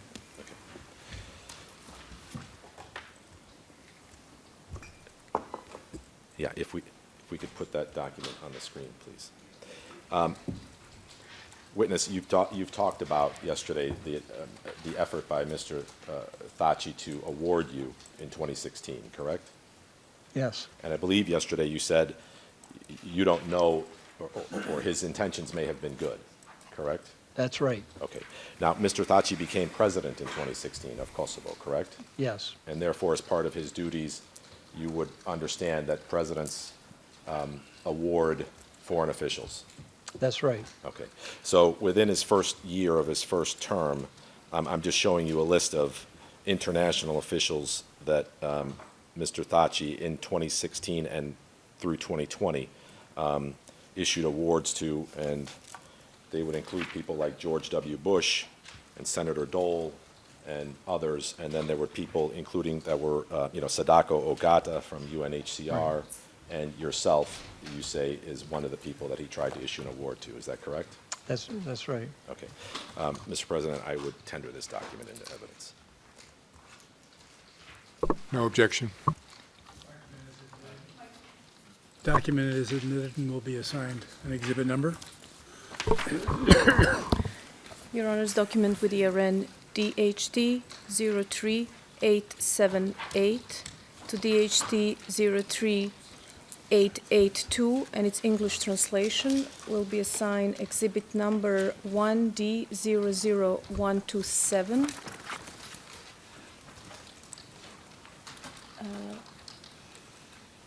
classification is public. All right, thank you.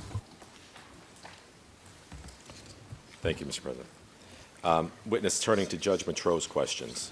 And we'll go through many of the incidents that Judge Matro took you through. Let's start with Chires. Yesterday, Judge Matro asked you who you contacted to secure the release of these individuals, and you said, quote, "I think it was Sokol Bashota because he was basically our go-to contact," and that was at yesterday's transcript, page 154. Now, the way I understood your phrasing there, "I think it was Sokol Bashota," suggests to me that you're not sure. Is that correct? That's right. Okay. Because you have no independent memory at the moment of who you contacted. Is that That's correct? right. Okay. If we could go into private session at the request of a provider, Mr. President. Into private session, please, Madam Court Officer, at request of provider.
Your Honors, we are now back in public session. Thank you. Did you discuss with, for example, William Walker, what you heard from Agen Krasniqi and George Dedai? I don't believe so. William Walker wasn't present in Kosovo at the time of this incident. No, I mean when he came in country. I don't recall doing so. Okay. Let me give you the time period of September 23rd to March of 99. Actually, let's take it even further. September 23rd, 98 to September 23rd, 99. Can you tell me the name of a person alive today whom you believe you told what you learned about what happened in Chires? what you learned from George Dedai and Agim Krasniqi.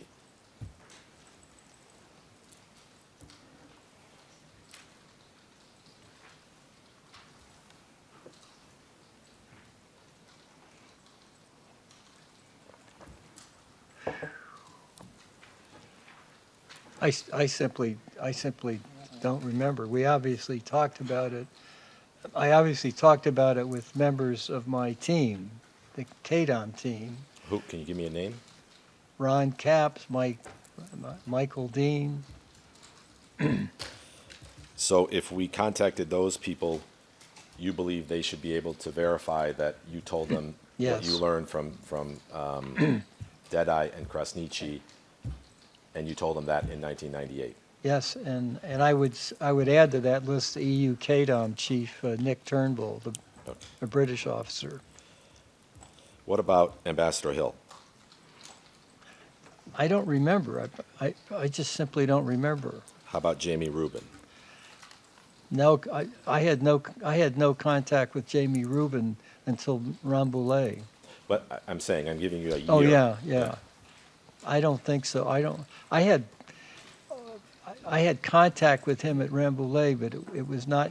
It was fleeting. It was handshakes.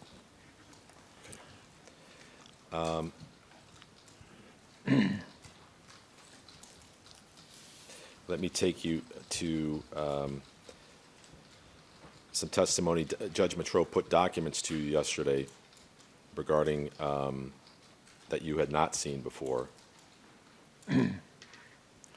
He first showed you P158, which was a press release of the Military Police Directorate of the KLA dated 23 September 1998, discussing the detention of the parliamentarians in Chires. Do you recall those questions by Judge Matreau? Do I recall what? Actually, do you recall seeing that document yesterday? I've seen so many documents. I'm sure. That it's a little confusing. Okay. If you put it up, I Well, can. I'm going to put up a different document for Okay. you, because after that, Judge Matreau asked you about another document. It's P304, and if we could have that on the screen, please.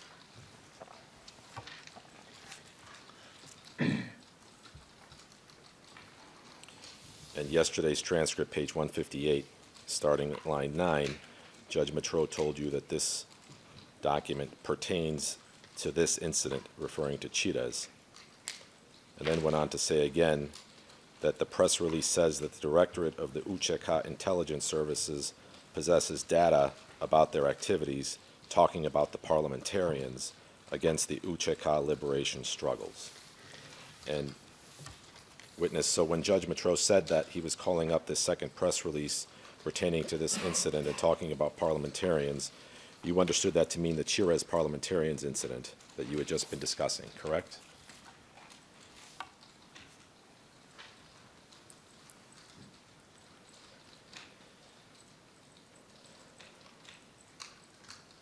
I see you're reading the document, so I'm just going to tell you, I'm going to put to you that this document has nothing to do with Chires or the parliamentarians. Mr. Micetic, if it helps, it was the reference to Agim Krasniqi in the Well, I document. quoted you, Judge, so. Yeah, all I'm telling you is the one parliamentarian who is mentioned here, Agim Krasniqi. I will quote it again, just for the record.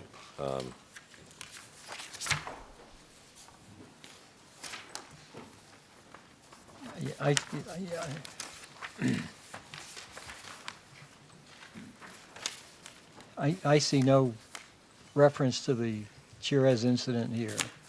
Right, okay, and that's the point I wanted to make.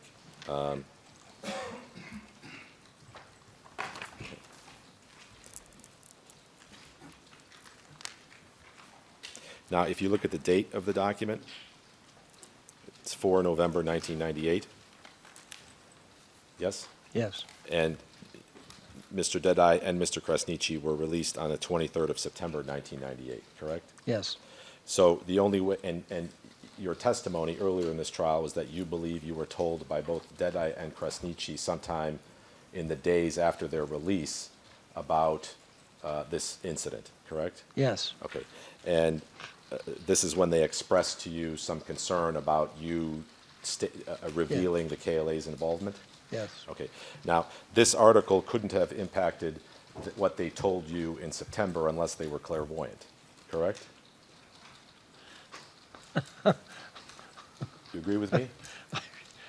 Would you go, I'm sorry, would you go over that again? I said this document is issued 5 to 6 weeks after they're released. Yes. Okay. So if they spoke to you 5 or 6 weeks before the document was issued, this document had no impact on what they told you. You agree with Yes. that? Okay.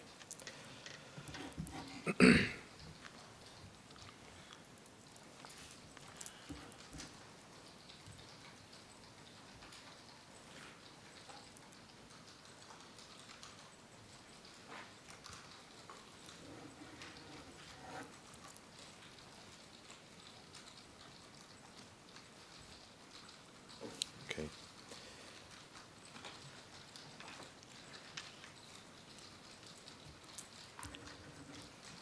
If we could now turn to a different topic, which is the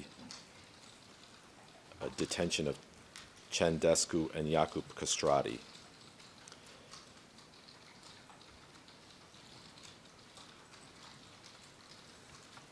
The document that we just had on the screen, did you note that it mentions Descu and Castrati's arrest? Yes. And is it correct that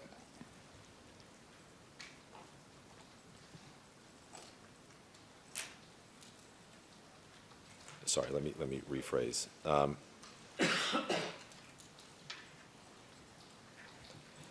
In response to Judge Bartha's questions about the LTK activists and whether they were allowed to choose their own lawyer, you mentioned that you were skeptical because there was, quote, great tension between the LDK and the UÇK, correct?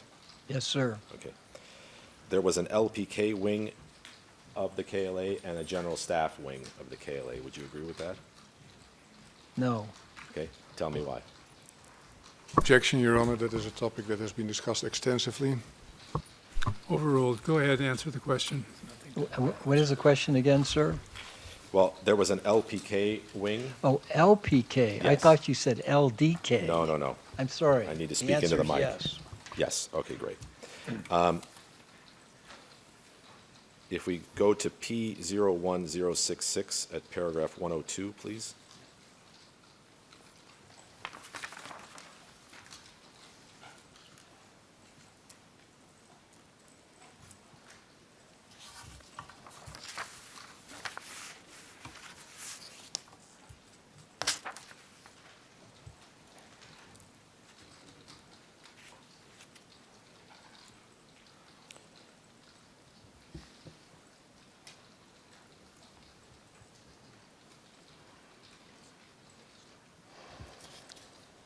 Page 20, 23, page 23, please.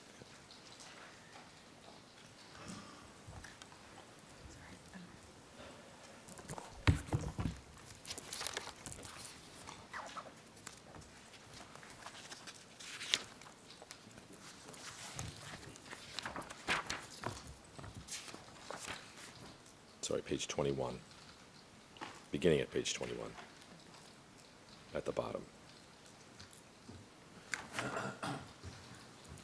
I'm sorry, but unless I've misunderstood, I think the witness's final answer has been missed on the transcript, namely that there was, in fact, an LPK and a general staff wing, which is what the proposition the witness agreed to, and somehow that's got lost.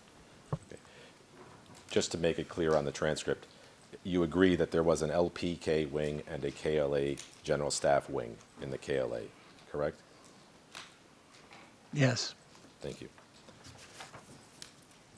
Now, if you read paragraph 102 and tell me when to turn the page, it's at the bottom.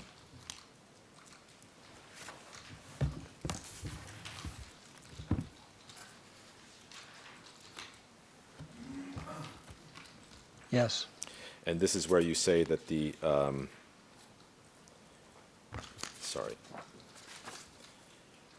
the targeting was undertaken pursuant to instructions from local leadership. Is that correct? Yes. Targeting of the LDK. Yes. Okay. Would you agree with me, and I'm going to take you to cables now, about this issue of the LDK being targeted that Judge Petro brought up to you earlier this morning. Would you agree with me that your understanding of the KLA was superficial in early November and then grew better as time went on? Yes, and it was never complete. Okay, all right. So Judge Matreau this morning showed you Exhibit P1067, which was a cable from the 3rd of November. And he, I believe, read out to you or showed you your concern that the arrest of the 2 LDK leaders, meaning Chen Descu and Jakub Kastrati, quote, underscores its intention, meaning the KLA's intention, to dominate local politics in the areas it controls and raises serious questions about its willingness to tolerate other political views. And then you were shown a different portion where you wrote that the, quote, arrest of 2 Malyshevo LDK leaders underscores its, meaning the KLA's, intention to dominate local politics in the area it controls. And, sorry, that was the same point. So, you wrote that cable on the 3rd of November, okay? I'd like to show you now something that occurred the day before you wrote that cable. And if we could have on the screen, please, DHT 03873 to DHT 03877.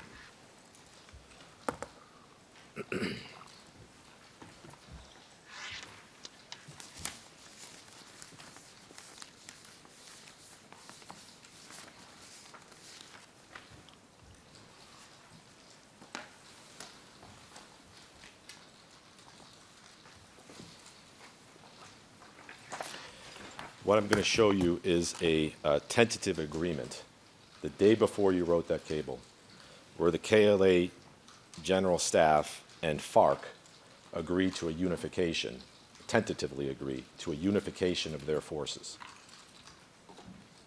Okay? Now, FARC, once again, would you agree with me, FARC was a military organization closely aligned to, amongst others, the LDK? That's what I understood it to be. Okay. So if we turn to the second page of this document,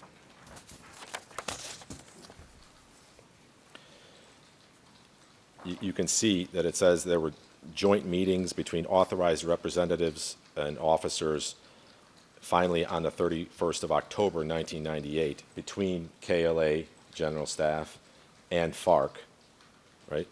The decision was taken to adopt the new structure of the General Staff of the KLA. It was adopted with full responsibility for the organization, leadership, and conduct of the KLA war effort in Kosovo with the sole aim of liberating the entire territory of Kosovo.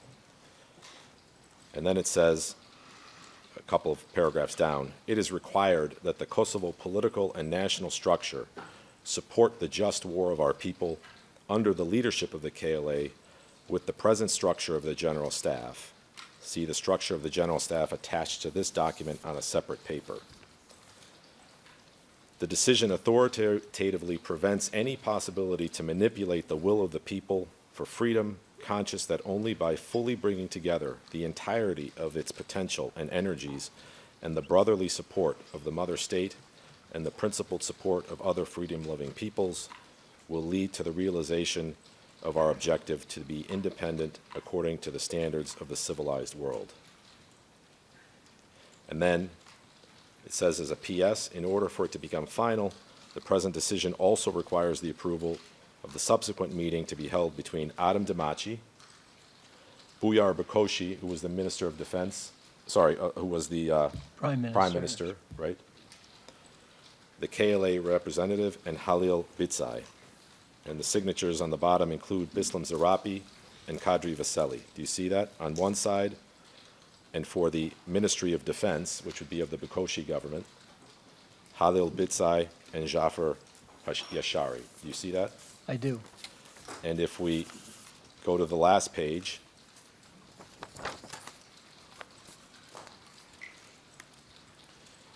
you'll see who was, I apologize, it should be 061170, so the page before.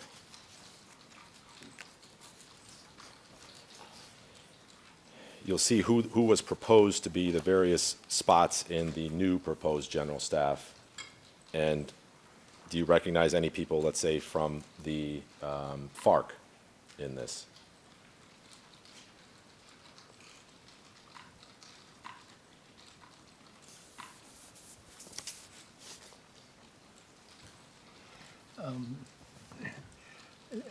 In the first instance, I don't recognize all the names. I want to be clear about that. The only name that I recognize, and it comes from the previous document, as being a FARC official is Jafar Ishari. Right.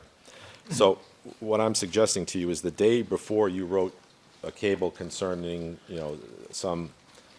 what I put to you was a superficial assessment that the KLA wanted to take over full control. The day before, they had tentatively agreed with the Bukoshi government representatives to unify with FARC. Would that have impacted your conclusion on November 3rd had you known about this?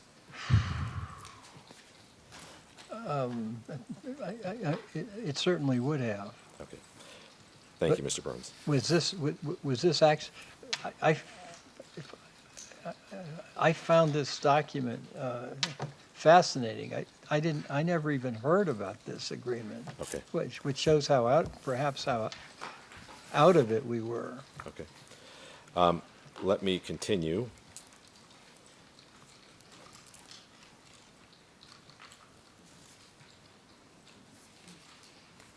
You went on in December to write a cable.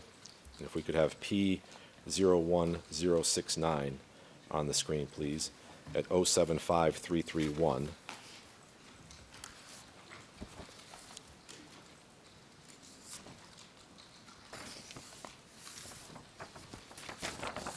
Would you also agree that the document I showed you shows a willingness to tolerate the LDK? Yeah, absolutely. Okay.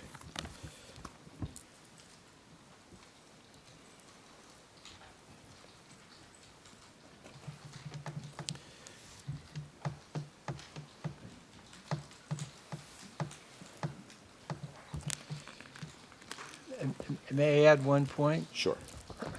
I didn't notice the names of any Uchaka zone commanders on that document. Noted.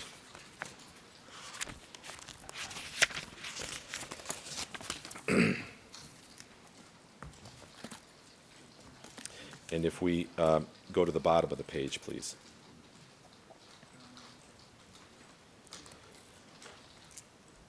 Now, in the middle of the paragraph there, let's see, 7 lines up.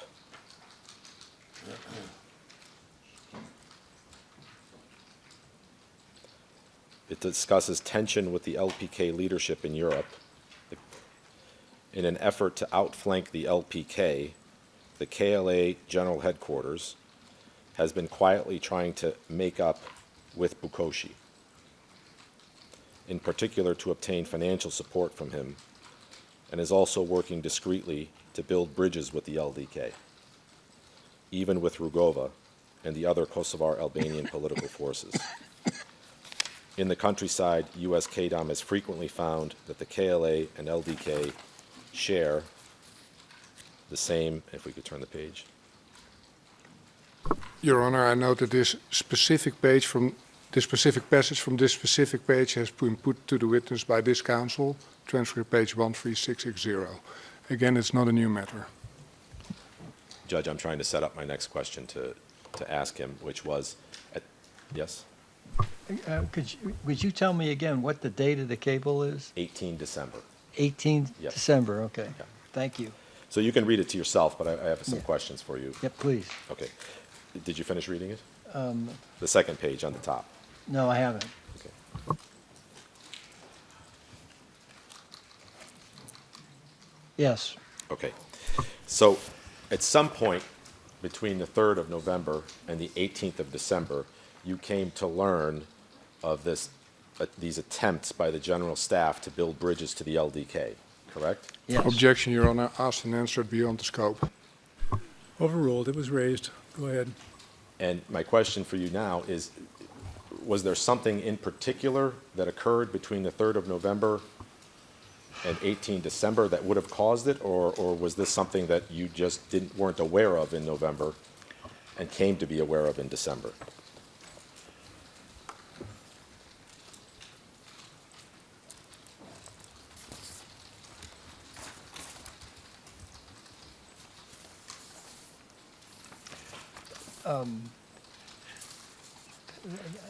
The proper answer is the latter.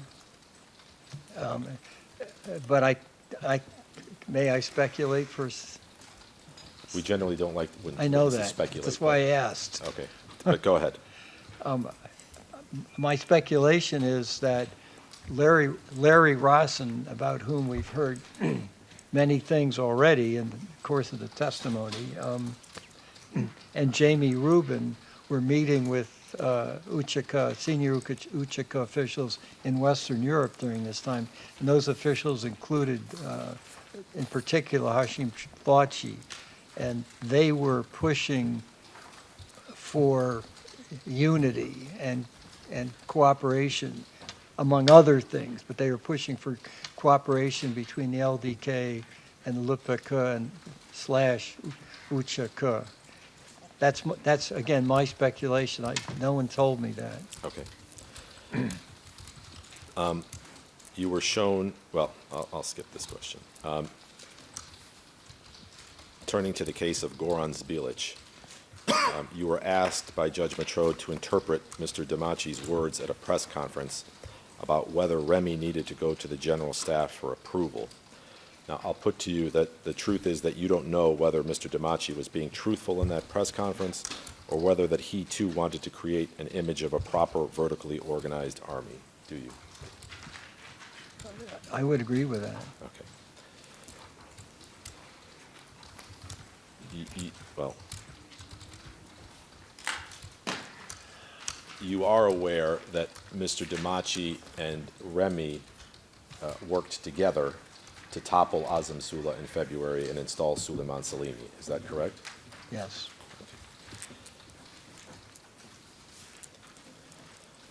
Turning to the case of the 8 VJ soldiers. First, in your witness statements, you refer to the 8 VJ soldiers as, and this is at paragraph 136 of your statement, as prisoners of war. Do you recall that? Yes. Your Honor, we ask that the Council complies with your 25 January order to indicate the judge's question. It's related to the questioning about the VJ soldiers. There was direct questioning about that by Judge Matrode. It's one of the 7 incidents. Overruled. You can go ahead. Yes. Okay. Can you tell us why you refer to them as prisoners of war? Because they were prisoners of war. Okay. Tell me what you understand the term to mean. There was an insurgency going on. An insurgency is, in my judgment, my experience, is warfare. Okay. And these fellows had wandered. The story we heard was these fellows had wandered into an Uçaka encampment in Baigora and were captured. Okay. They weren't captured in battle, apparently, but they were captured by the Uçaka and held as prisoners. Am I right that you considered them to be combatants when they were captured? Yes. Okay.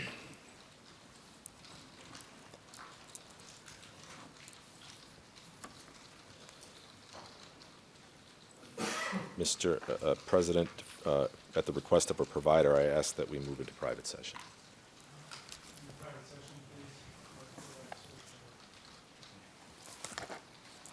To comply with provider, move into private session.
Your Honors, we are now back in public session. 10-minute break. All rise. What? Oh, who? Judges.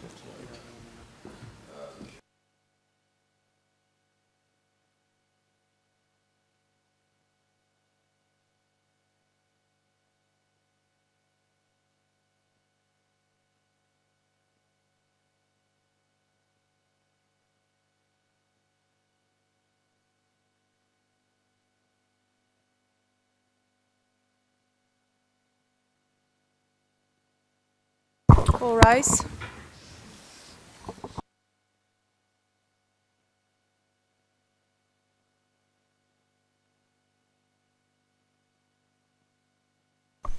Please be seated.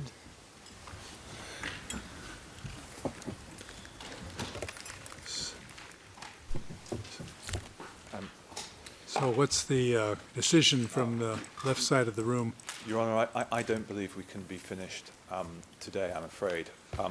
There are matters in relation to, in particular, the intercepts, which were documents put to this witness that hadn't been raised by the prosecution in direct, and I need the time to go through them with this witness. I don't think it will be finished in the time available. Okay. Thank you.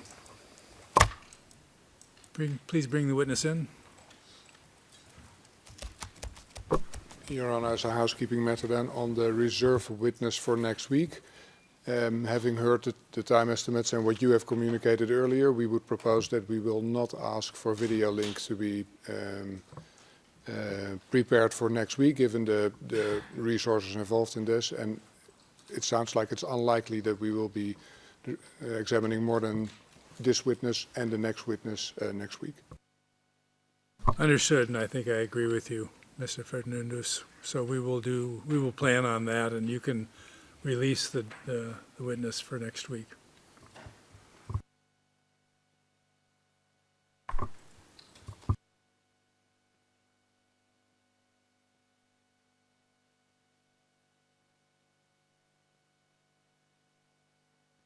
We will try to arrange next week in the manner that I mentioned earlier.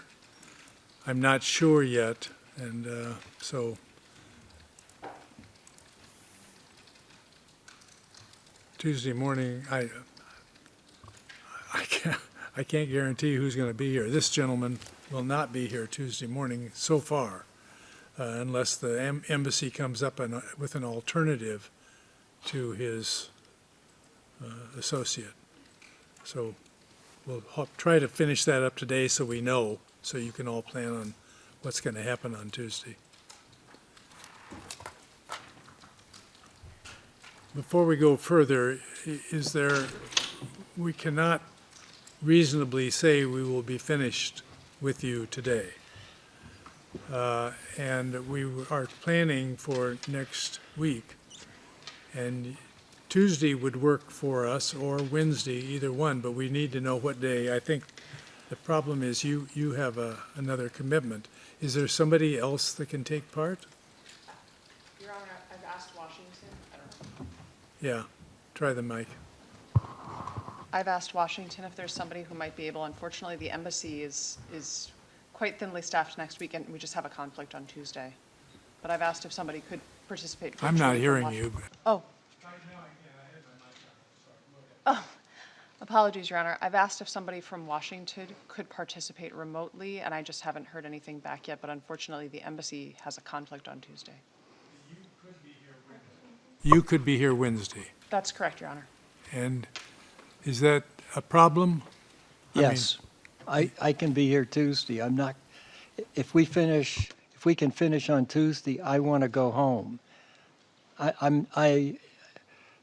I came here at the request of the department and the special prosecutor, but I no longer work for the Department of State, and I'm not going to be governed by somebody else's social schedule. I'm sorry. Your Honor, can we have a quick break? Yeah, go ahead now. You can step outside.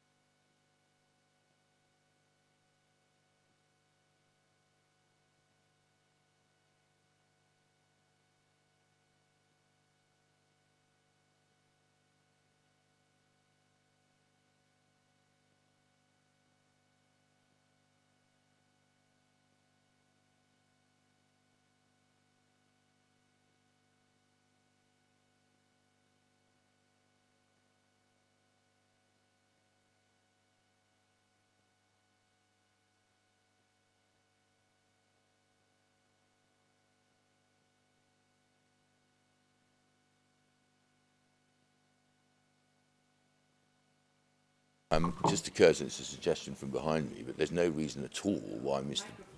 Oh, I think it's on, isn't it? No? Can you hear me? Yes.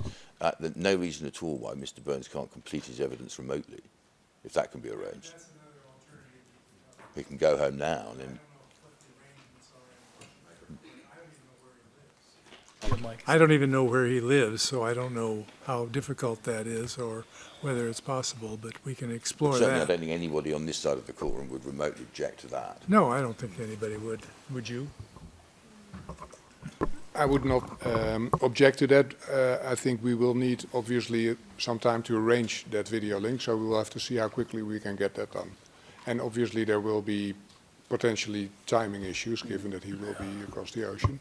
That might be we discussed that briefly, and that might be earlier, and that might be the only solution that is fair to everybody.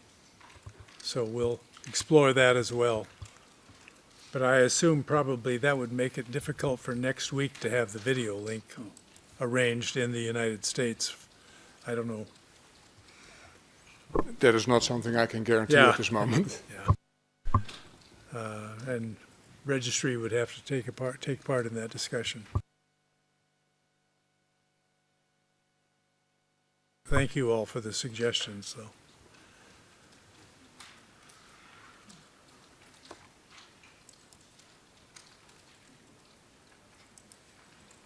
And Your Honor, just to point out, it would require registry flying to the U.S. Yes, yes.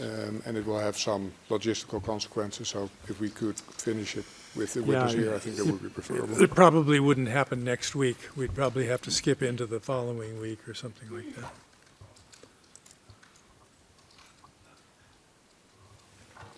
The following sitting week, Mr. Yes, Michel. yes, agreed. I just wanted that clear on the record. Thank you. The following week of actual court. Yeah.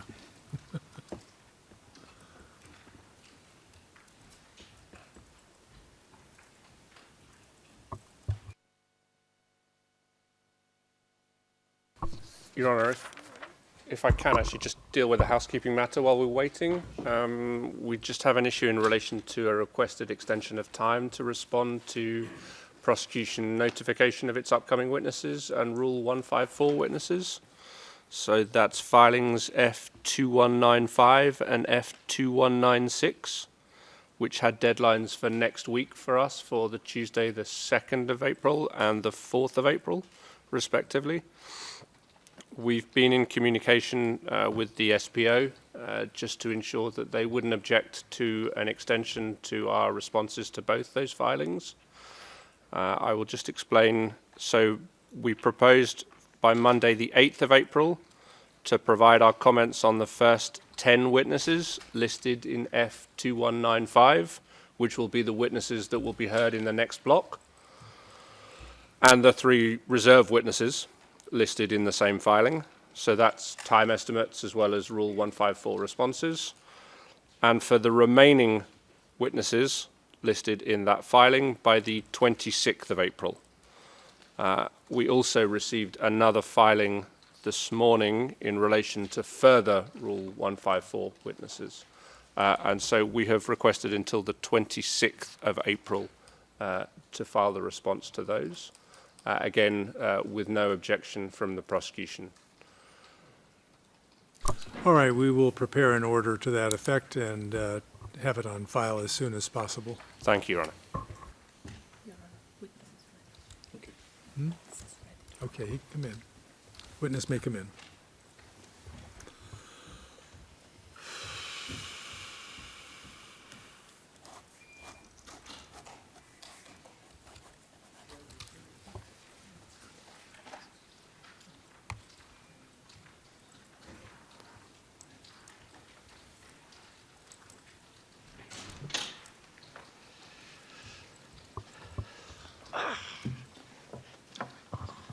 Something to add? Yeah, I have good news for you, sir.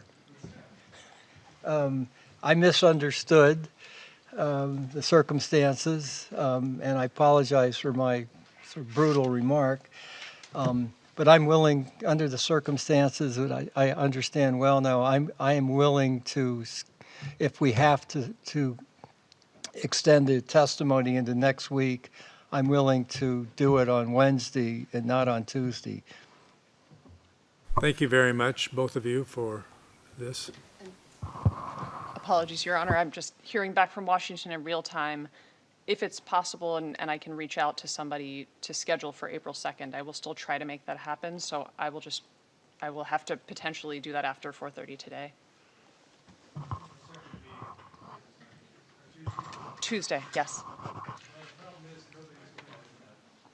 The problem is nobody's going to know. If you can be here Wednesday, let's just do it that way, and that way Yeah. we have an assured time frame, and the witness, once again, I'll tell you, we'll finish with you on that day, but I've Okay. lied to you about 3 times in a row now, so I'll do my best not to do it again. But, well, my father always said every event, good or bad, or particularly bad, has a silver lining, and the silver lining might be that the sun will shine on Tuesday, and my wife will be able to get to Kuchenhof to look at the tulips. All right, so we will continue with your questioning now, and we will probably just, we aren't going to get finished. Go ahead. Okay. I hope to finish pretty quickly. All right. Mr. Burns, let me just, while we're in public session, ask you just one question. But I took you through before the break the FARC agreement, Yeah. the tentative agreement, and then we took you through the cable about your observations or what you had heard about the KLA reaching out to the LDK in December.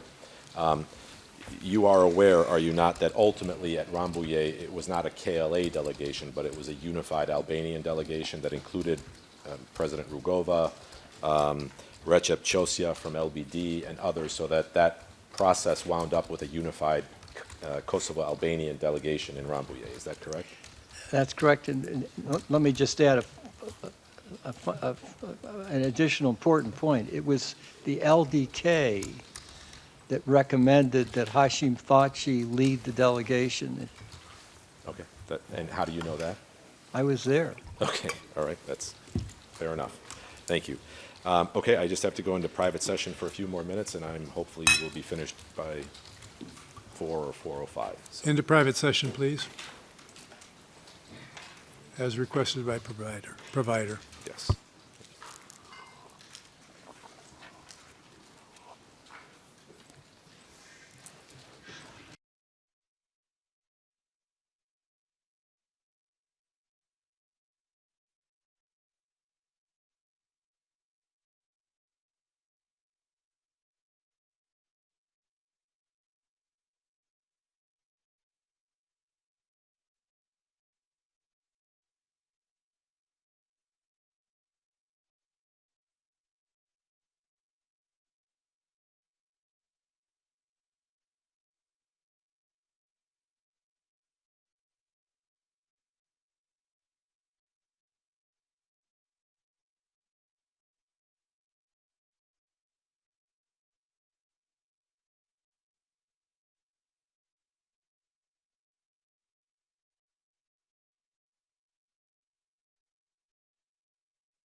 Honors, we are now in public session. Thank you. Thank you. Mr. Burns, you have referred to the General Staff as the foreign ministry of the KLA. And I just want to suggest to you that in all of these incidents, someone has been taken by a lower level, and internationals go to the quote-unquote foreign ministry of the KLA for action. Is that fair? Yes. And would you agree with me when you said that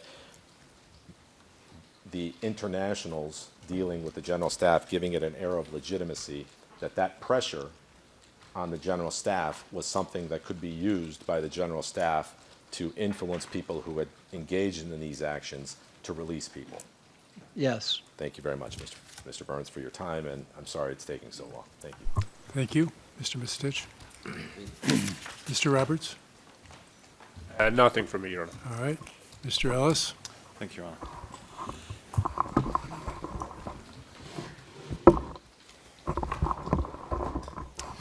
Do you hear me okay, Mr. Burns? So I'm just trying to move the microphone closer. Okay, good. Thank you. Now, you'll recall that I put to you a series of questions about Mr. Krasnici's knowledge and involvement in a release in Likotsk on the 23rd of January.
Your Honors, we are now in public session.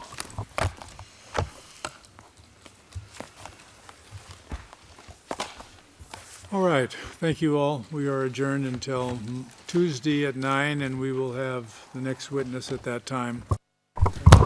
All rise.